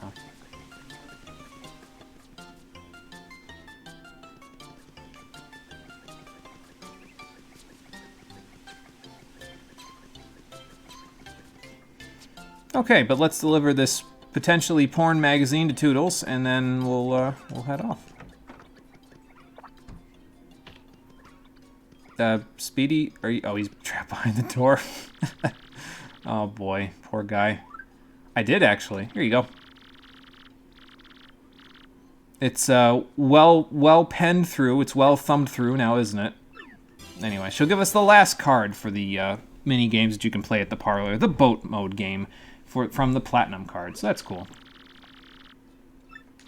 Might go play those at some point just to show them off. Although, I guess we kind of do have to do a little catching up with, what was her name? Lala? The boo that's behind the counter that said each time we get a high score, she'll tell us a super personal detail about herself that I definitely don't need to hear. I don't understand this game sometimes. Like, it's a funny thing, but like, what the fuck? Mario, you're a creeper. It's disgusting. Like, mono element playthroughs of Golden Sun are super viable, but it's funny AF turning one of your heavy hitters into a pseudo healer without a ton of MP to heal with. It makes the game harder, especially for the super boss. Yeah, it sounds like it could be, yeah. Kind of an interesting way to play, though, by the sound of it. So. Well, at least I didn't get first struck this time. I do have to deal with that magic Koopa, though. Well, I can probably deal with him pretty easily. Just spin jump him. He's got just enough HP to where I can't get away with just jumping on his head, but that's okay. And as for you... Well, I'd like to disable him if I can this turn. I don't think Bobbery can do that, though, but I'll let him blow him up anyway, because why the hell not, right? He does good damage with bomb. You want it? It's yours, my friend. Oh, good, he's calling in more SP for me. Awesome, more star points. There you go.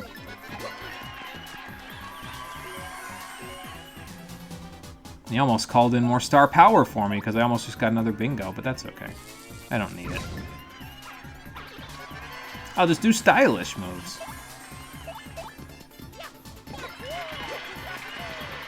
Yeah, see, now our crowd is fully maxed out there at 150. We get even a new sound effect and even more star power. That was almost one full star power we got from just that one stylish. It makes using star power a little easier, that's for sure. Guess I probably should have bonked this guy with the Ultra Hammer instead, because, well, I would have done the same damage, I guess, so it doesn't really matter. How about ye old spin jump? And there we go. I'll just leave Bobbery out to let him do the heavy lifting for us. Let him use all that Shine Sprite power that he got, you know? I should probably grab the flowers while I'm here, too, because, you know, they're pretty important for my keeping myself healthy.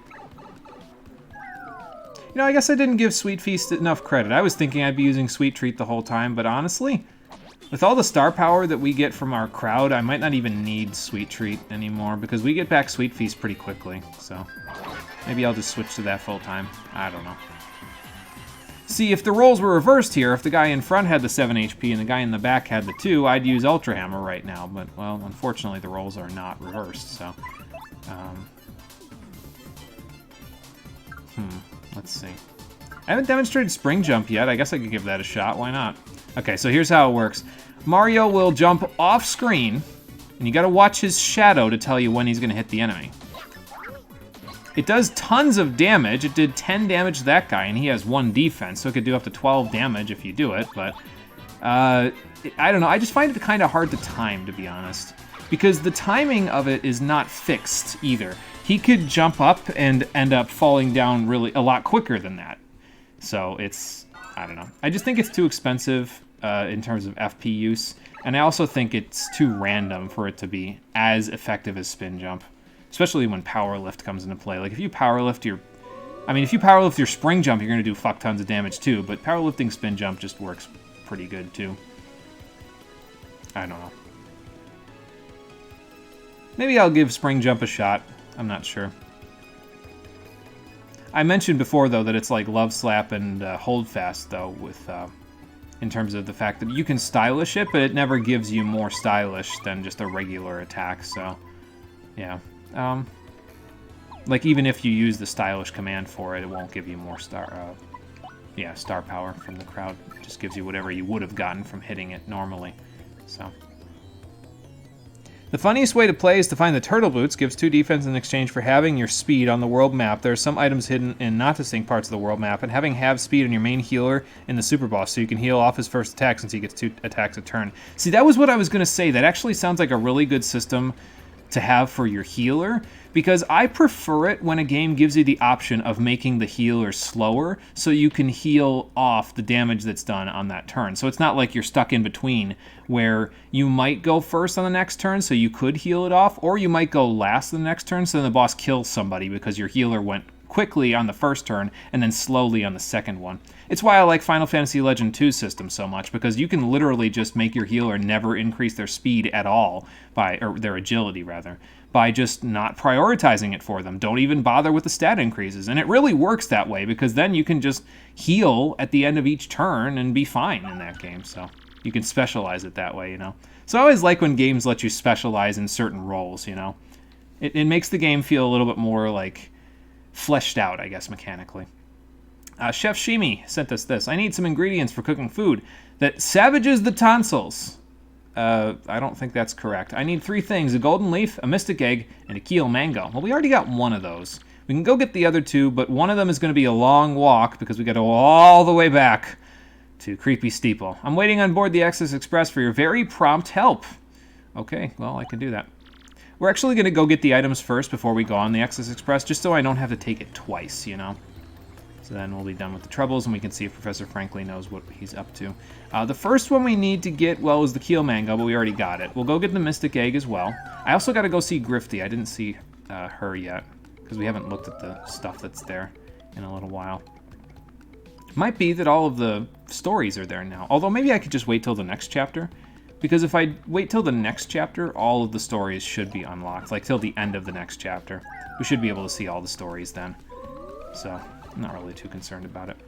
Let's see... 74... You know what? I'll go fight these guys. It's fine. Bonk.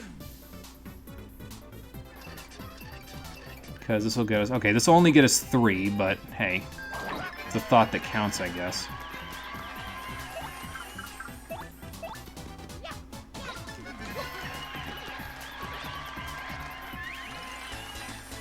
Yeah, that Goomba ain't really doing a whole lot for that guy. I mean, I've heard of, you know, we talked about them shadowing people previously, but, like, that's like, irresponsible shadowing. That's never gonna work out. This will work out for them, though. So, let's see. I can spin jump you. And then, let's see. You, sir, I need to do something else with you. Let me see here. The 1 defense always messes me up with these guys, but, no, I guess it's not a big deal. I guess I'll just Shade Fist him, because that sounded gross. Let me try that again. I'll just have Vivian punch him in the face. There we go. Because it does good damage and it burns, so...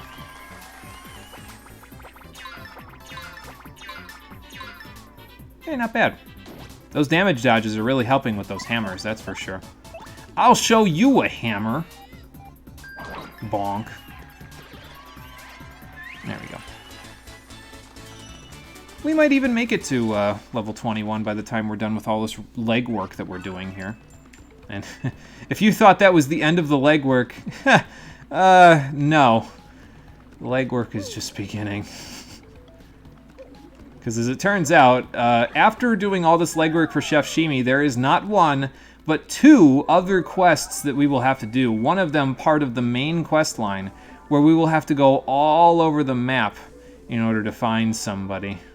So that's just great. I think the most fun that you had in Golden Sun was having everyone in bad classes, because the guy with over 500 MP should be the main or backup healer, but now I'll have the person with barely 150 be my main healer, and with no AoE heals, oh boy. Yeah, it sounds like a bit of a challenge, but it would probably be pretty fun, so. Punio, what's going on? Almost stepped on you there, sir, sorry. When she dies. Sorry to say it, bro, but that's probably when it'll stop. Fatuni, how's it going? Well, we gotta find a new way to have fun.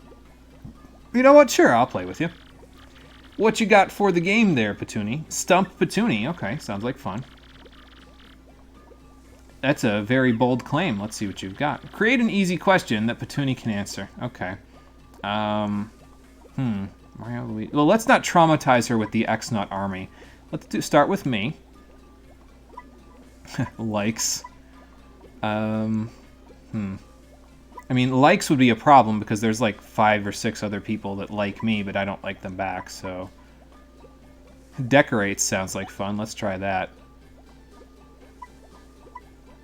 What tree trunk? What room? Let's see. Yeah, let's just say it. Mario decorates what room for the heck of it? Oh boy, I've stumped Petuni. I don't know. I just came up with gobbledygook, so... Okay, sorry. Let's try something else. I think you have to ask all, like, in a sequence, basically. Like you... There's a reason why we're doing this, by the way. We need to get one of the ingredients from Petuni. So... let's see. Let's just do Mario. We'll try likes. Which person... the most. There we go. Oh boy. Well, then what do you got? Yes, that is correct. I mean, I guess she is just a kid. You don't want to be too hard on the kid, so... I even said that with Vivian out in the party. Oh boy, I'm gonna get a beating for this. I'm glad I let you be entertained for a little while, and for helping Petuni keep herself entertained, she'll give you one of the ingredients you need, a Mystic Egg. You can also do this again a few times, and basically every time you play it, she'll give you a Mystic Egg, which lets you cook egg-related products with Zest Tea. There's a few that are okay, but, I mean, again, none of them are as good as the stuff that we already have. It's kind of a shame, because a lot of these, like, one-off items, they cook up into some fancy recipes, but they don't heal you for more or have any added unique effects than, you know, just the stuff that we can make out of an Ultra Shroom. So it's a little bit of a shame, but, you know. Alright, let's get the heck out of the sewers again. I will go... Which way am I going to go? We got to go back to Twilight Town, because we got to go all the way back to Creepy Steeple, so I think I'm going to go back up. So this is going to be the part that takes the longest, basically, is going to Creepy Steeple. So we'll go back up this way so I can get a few more experience points. Oh, I did manage to jump over his hitbox that time. That's cool. There we go. And we will spin jump you again. So yeah, we're holding on in terms of our FP here. We're not exactly, like, gaining it like we were before, but, well, we're holding our own in terms of the amount of FP that we have available to us, thanks to Flower Finder. So I mentioned before that it was busted. I don't think I'd call it busted. It helps out. It's a good convenience to have so that you can kind of maintain your FP and not have to heal as often because of your FP. Because if you don't have something that saves on your FP, well, you can't use all the big, fancy, powerful moves that you want to use, you know? I can't believe I got that. I said, you know what? I'm going to try it just for the hell of it, and I got it. That's funny. Now let's knock him flat, and then you can love slap this guy, so that's cool. And I don't got to use any FP.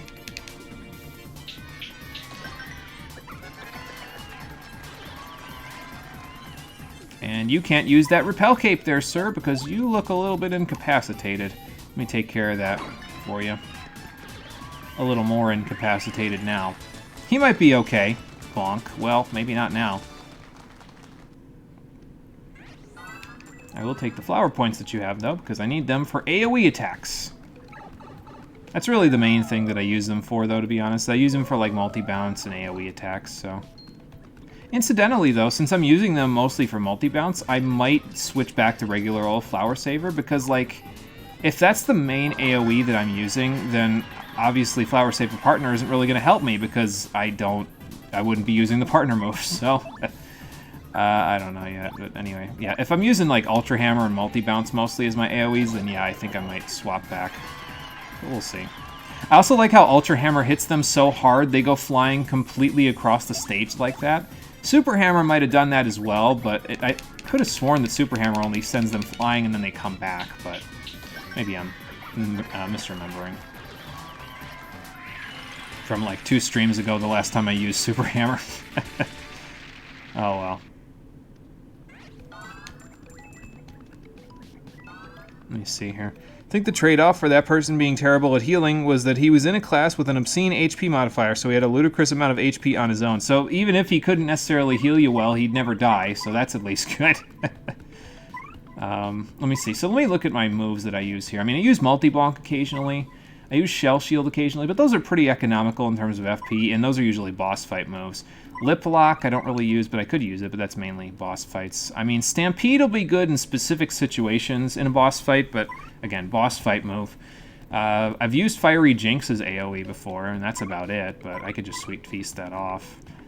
And then I'm never going to use Bomb Blast, it's just too much FP cost, and same thing with Smooch. Yeah, I'm making a case for Flower Saver, I think, so let's switch back to it after I sort my inventory. How much space do we have? Oh, plenty. Okay, good. Go over here. There we go. Back to Flower Saver regular. Well, I tried out Flower Saver Partner at the very least, but wasn't quite good enough, I don't think. His class had an 140% modifier to HP, if you remember correctly. Now, an 140% modifier, I know that from Fire Emblem, and that is a ton of HP in Fire Emblem. So, like, yeah, that would definitely make it easy for him to keep alive. Still can't get the timing on that. Oh well. But yeah, this will work out really well because these guys I can just, you know, incapacitate like that, and then we can go from there. Coops, let's do this. Might even heal myself on the next turn with the old Sweet Feast. Especially since I've already... No, I won't have to, because I'm going to level up anyway. So, I guess it wouldn't matter, because I'm going to max out on star power, but... Well, I'm gonna heal myself from here anyway. That's actually why I came over here to fight that. That was my thinking. And I forgot my thinking in the space of like 10-15 seconds. That's just great. Alright, and now, since we're not quite at the point where I need another badge yet, although I could, you know, work on equipping both Flower Saver and Flower Saver Partner, I suppose. I'm trying to think if I would want to do that. There is another badge that I would like to equip that mainly, what it does is it'll increase your attack power if you hit the action command properly. And it's basically just a free 1 attack power by the end of the game, but we won't get it until the end of the game, so maybe I will and maybe I won't. Anyway, I want to get FP at this level, so there you go. And that will max out our FP for the playthrough, I think, as well. Like I said at the beginning, we're going to do a 35-30-45 setup, because that's nice and balanced. It gives us plenty of options, so might as well save while I'm here, too. And now we got to go get the final ingredient. And in order to do that, I have to go up and then back down. So, because I got to go to Twilight Town to get it. It's unfortunate that one of the pipes doesn't lead to, like, up the trail in Twilight Town, so you could go to, like, Creepy Steeple easier or something like that. Because if it did, it would be a little bit, I think, easier to get around, but... Well, anyway. What was I going to do while I was thinking about this? I just said in my head, oh, I'll go get something. First attack, that's what I'm going to go get. I'm going to go see if I can get first attack from the badge shop. Because if we're going to be going down the trail, there's going to be a whole bunch of Goombas and daisies and everything else, like, inundating me on the way there. And I do not want to have to deal with their bullshit while I'm going there, so Instead of that, let's just see if we can do a first attack. And I mean, we won't get any star power for it, but it doesn't really matter too much. So, let's see what you got for me in here among all the badges that I've sold to you. Yeah, do a first strike to defeat weak foes without battling. So let's give that a shot, shall we? You only need 1 BP for it, so I guess you could equip it when you're backtracking through places and it wouldn't be too bad. So I guess we'll give that a shot. Might make this backtracking a lot easier as well, because then you don't have to worry about like fighting every single thing on the way, you know. So I got a whole ton of badges that I can sell to him. Oh well, I'll figure that out later.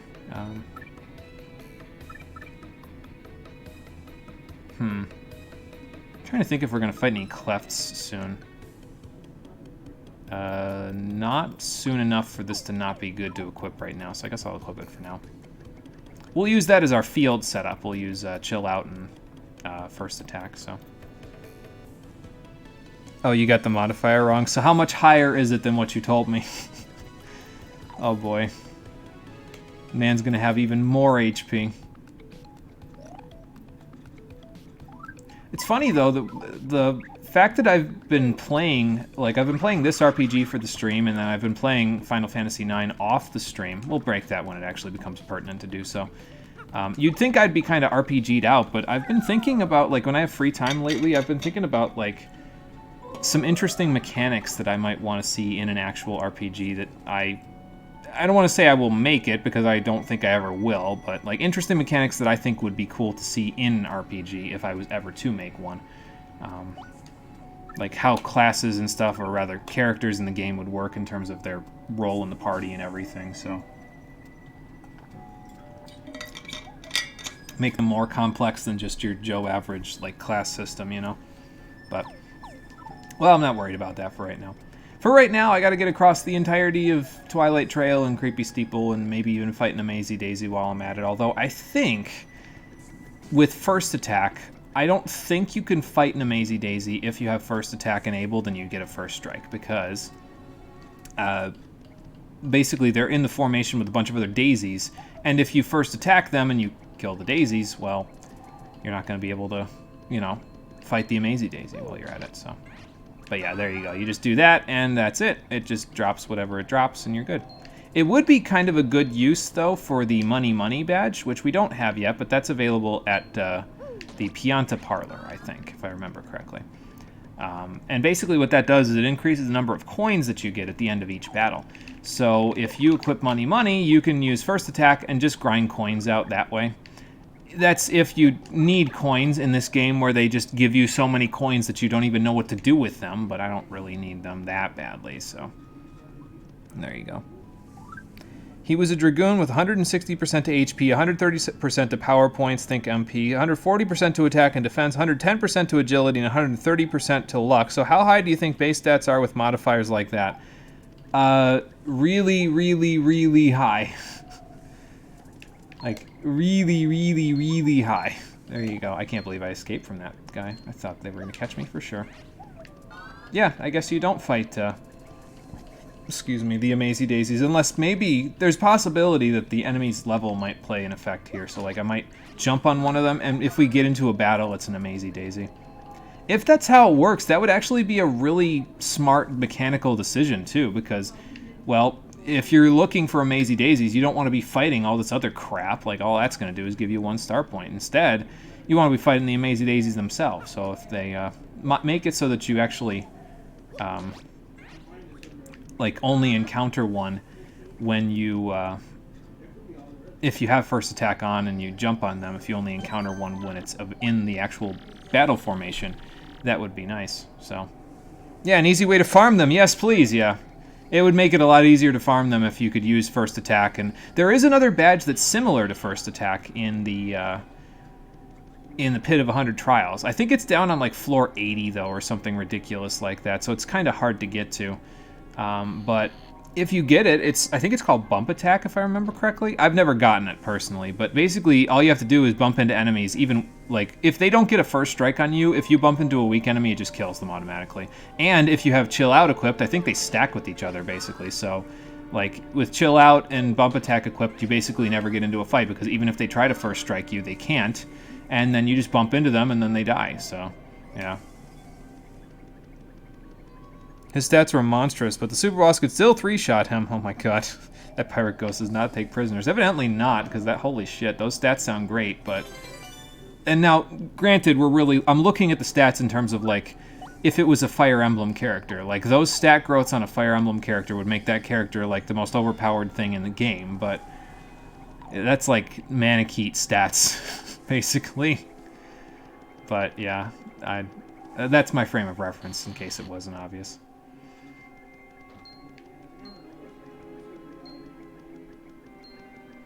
Alright, we won't even bother with the boos. They're too slow-moving for me to care. Oh yeah, did I mention the super boss has an AoE buff clear and buffs his own defenses and attack? Oh, great. That's fantastic. Sounds like the super boss of Skies of Arcadia. I don't know if I'm going to fight that guy, to be honest. I think in order to fight him, you have to have, like, a near-perfect treasure rating in the game, and I'm not planning on playing the game with a guide, even though I haven't played it for 15 years, so... We might not be able to unlock him, because unlike most more modern RPGs, Skies of Arcadia's super boss, like treasure rating rather, like the treasures that you can get in Skies of Arcadia, they are missable. Like a good chunk of them are missable if you don't know where you're looking. And I mean, I don't think I'm gonna know where I'm looking, so it may make it a little hard to get the proper treasure rating to actually fight the super boss. So.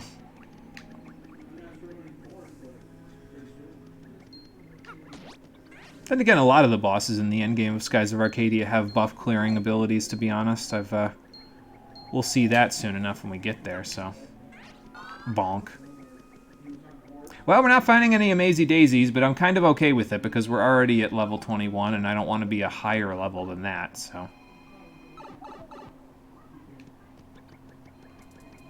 Like, I want to be 25 for the endgame, but that means we only have to get, like...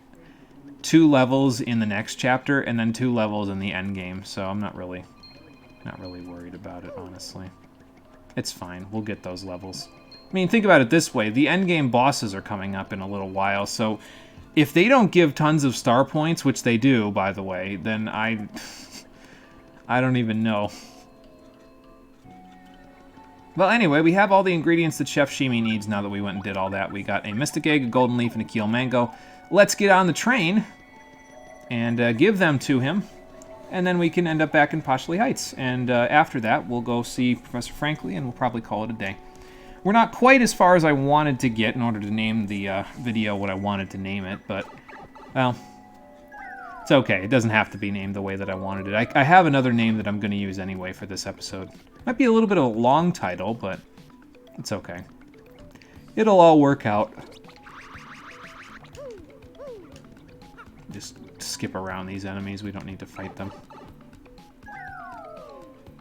Time to use the trust system to skip duty finder wait times. There you go, yeah. Playing as a DPS definitely helps out with that. Although, I don't know, me personally, with the trust system, I find that they just do the dungeon too slow for my tastes. But maybe it's because I'm a masochist who likes pushing my own limits. Like, I like it when I'm struggling as a healer. Although in queue as a healer, you get in almost instantly, so you really don't have to worry about that. At least the last time I played, you did. So you don't have to worry about it too much. And as a DPS, you gotta wait a long time to get in, so... I guess it just depends on what you're doing. How are we in terms of our coin totals, by the way? Because I need quite a lot for the thing, but I've got so many coins at this point, it's ridiculous. We will, because you got to think about it this way. It's not just the coins that I have on hand. It's also all of these badges that I still have that I have not sold. Especially these ones that cost a lot of VP. You know what? They're also very expensive to buy and sell. So it will make it a lot easier to get all the money we need. Like, again, this game gives you so much money. It's ridiculous. Like, there's nothing... I didn't read this email. I forget when we got it. Well, let's read it now. The real Zip Toad! Exclamation point. What's up, Super Sleuth? I heard you uncovered my imposter. You're the best, man. Seriously. See, when you get to be as big a star as Zip Toad, these sorts of things happen all the time. It's the biz. But man alive, for a no-name like you to brave danger and find my imposter reminds me of a younger yet less successful me. Oh, I like this guy already. He's just as stuck up as Dupless was. Guess Dupless hit him right on the nail right on the head, didn't he? Yeah, so as for me, I'm headed to Toad Town to film my next leading role, the soon-to-be hit film On Golden Toad 2. It'll be huge! I hear you're on an adventure or something, so I'll leave you with a line from my last flick, The Toad Warrior. You're cool, baby, but I'm cooler. Best of luck, kid. The superstar, the real Zip Toad. Great. Again, I guess Dupless hit the nail on the head with that one. Anyway, now that Zip Toad's email has put me to sleep, let's head to Poshley Heights so I can tell Chef Shimi I was clairvoyant and got all of his stuff for him already. Speedy, did you even get to ride the train last time? I don't remember if you came out of hiding for that part. I think you did in Riverside Station, but I was mostly on the train with Miss Mouse. So, I don't know.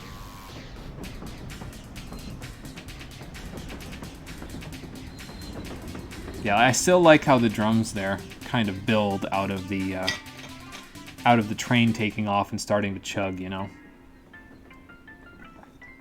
It's cool. I think this time on the train ride, though, if you just go to sleep, you'll end up straight in Poshley Heights, so it's not that far to go.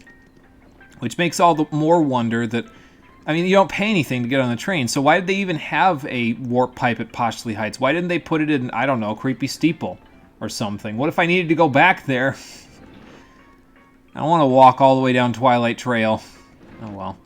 Oh, hey there. Some more passengers. Well, yeah, I mean, seeing all the scenery pass by, so... Well, there you go. How's it going? How's the job? Must be good, because you're not complaining. Chef Shimi, hello. I did accept your request, yes. Golden Leaf, Mystic Egg, Kyo Mango, already got them. Cool. Well, maybe I'll get to taste them on the way there. So I did, actually. Here's a Golden Leaf. Yep. I also got the Mystic Egg. They're even sorted in that order that he wants them in, too, so... I hope that's not a puny egg, though, because that would be a little bad. Maybe it's just where they get them at the grocery store in the Boggly Woods. I don't know. But we got all the ingredients for him, so not a whole lot of legwork once you get them. Well, you do that, Chef Shimi. You're even doing pretty good with your English as well. You haven't really made a mistake since you put up the trouble sign. And for doing that for him, he gives us 40 coins, so that's cool. Probably saves us the amount of coins we had for the legwork getting here. So, I don't need this. Do I want another Thunder Rage while I'm thinking about it? Let's see. Still have the Couples Cake, so probably I need to heal with the Meteor Meal and then heal with the Couples Cake, or vice versa, and the Spicy Pasta at some point here. Maybe I'll get a Thunder Rage. Yeah, I'll get a Thunder Rage, why not? While I'm here. Souvenir, you know, take it with me. Let's go chat up the other passengers. I forgot that there were other passengers on the train, so... Well, I mean, I guess you kind of have to know... Yeah, if you like it, then you shouldn't really care what other people think. You do have to know a lot in order to set up a train set, but... If it's something you like, then you shouldn't care what other people think about it, you know? As long as you're not hurting somebody else, that's the important part. Okay, yeah, we got a few more generic passengers this time. Oh, okay, huh. Well, maybe you'll be inspired by this train trip. I don't know if anybody takes the time to actually go look at these random generic NPCs on their playthroughs of Paper Mario the Thousand Year Door, but I'm gonna. Kid, what are you doing in here by yourself? You're hungry? Well, I mean, I have food, but the game won't let me give you any. That's unfortunate. I guess these people don't really say anything too substantial, but I'll take the time to go look anyway. That's the question. I'll tell you what, one of them needs a lot more schooling. The other one works like 16 to 18-hour shifts, so... Yeah, I mean, you got time, kid. Don't worry about it for now. Oh. Well, there you go. Always nice to see the kids enjoying the vacation. What's going on, conductor? Oh, yeah, that's right. We're going to stop off in Riverside. Yep, I forgot about that. But yeah, Riverside is not a missable location because, well, there's Shine Sprites that are there. So if you need to go back there for something, you can. But and also Star Piece is there. But, well, I got the Shine Sprites, and I don't give a shit about the Star Pieces. So I'll just, you know, I'll go back to sleep once we get to Riverside. Or the bridge will be out again, and I'll basically off-screen the rest of the trip and meet you back in Rogueport. But I don't think that's how it works, so... How's it going, Ghost Buddy? Oh, you know, they're going. How's it going for you?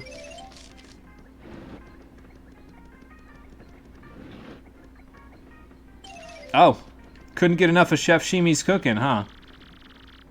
Oh, boy. Oh, well, yeah, that would be a bit of a problem now, wouldn't it? You might want to tell the room service at one point that you're so fat that you can't fit through the door. Oh, bother. Got stuck from eating too much honey Pooh Bear? Probably. Must be a poet or something then, huh? Yeah, Chef Shimi does like his mushroom dishes, that's for sure. You'd think that he was an Italian plumber instead of a fish for all the mushrooms he eats. It is. Well, I mean, there is that. Like, when you finish a trip or you finish something that you're doing or playing or reading or something, there's always that little bit of a feeling of, ah, now I got nothing to do, you know? So, it's up and down. It's good, though. It means that you can find something else. Oh.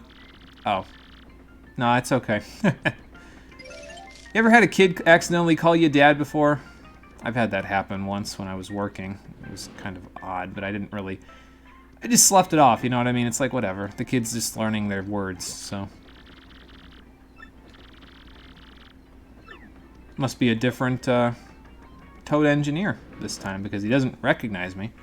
Or they're just being super professional and not, like, being like, oh, hey, Mario, what's going on? Maybe they're on the job, and so since they're on the clock, they're not, and there's no smorg infestation, they're not like, oh, okay, well... Might as well be professional about it. I think you always stay in Cabin 5, though, when you take the Access Express, so... It's there. Is this the last time we'll be on the Access Express, though? That's my other question. Let's see.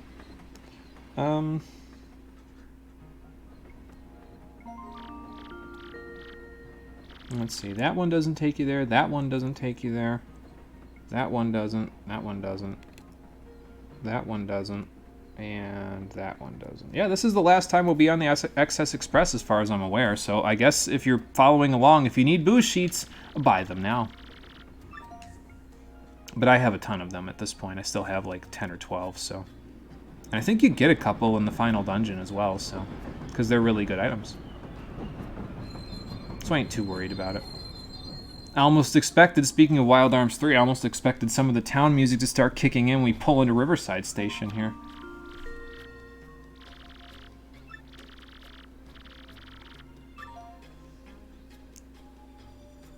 Well, we could get out if we want to. Actually, the game tells you to get out now, so you can make a brief scheduled stop here if you so choose. Is the bridge open? The bridge is open. And yeah, there's not a whole lot going on here. So if you need to go back to Riverside Station, it doesn't lock you out, so now you can actually go back.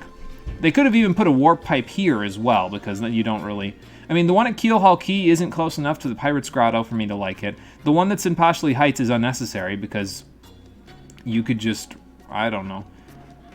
It just feels like they could have had one up near Creepy Steeple and then one here or something, so you could come back to Riverside Station if you needed to. Or maybe just have one more room of warp pipes, I don't know. So, but anyway, just get back on board and then the train will start moving again, so there you go. Why am I showing all of this off? I could just be ending the stream right now, but, well, might as well enjoy the last ride on the train that we can. It's like they say in Final Fantasy VII, there ain't no getting off this train we on till we reach the end of the line. That was a fun, if hectic, quest when that happened. Let's go to bed for the night, though. Because by the time we get to the morning, we'll be back in Poshley Heights. And then I can leave and do the same little jaunt that I've been doing like 4 times today to get back to the Rogueport Square.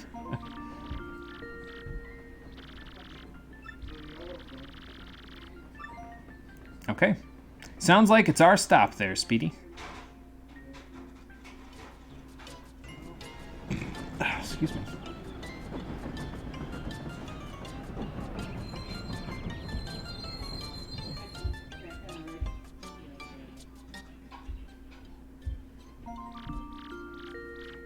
I guess you do have to wait through a little bit of these loading messages and stuff, you know what I mean, to get on and off the train and everything, but I don't know, to me it doesn't really matter that much. It's a little bit of fluff, but like whatever, no big deal. There we go. Couldn't find the door handle. Jumping around like a maniac. This isn't Frogger, Mario. It's okay. Just find the door handle. There. Alright. And we're back pretty much where we started with all of this.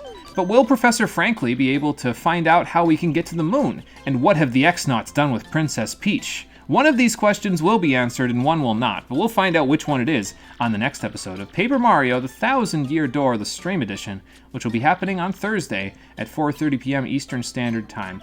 I'll probably just meet you in Rogueport, to be honest. I just don't feel like walking and then battling and then walking. Like, that'd be another 5-10 minutes of doing stuff, and it's fine. You've seen me do it like 3-4 times today, and we're going to do it like 2 more times when we get to the stream on Thursday anyway, so I'll do the walking myself. Thank you for watching, everybody. I appreciate you coming out to Twitch and YouTube to check out the stream. And I'll see all of you on the next one, which, as I said, will be on Thursday at 4:30 p.m. Eastern Standard Time. Until then, take care and have a good one.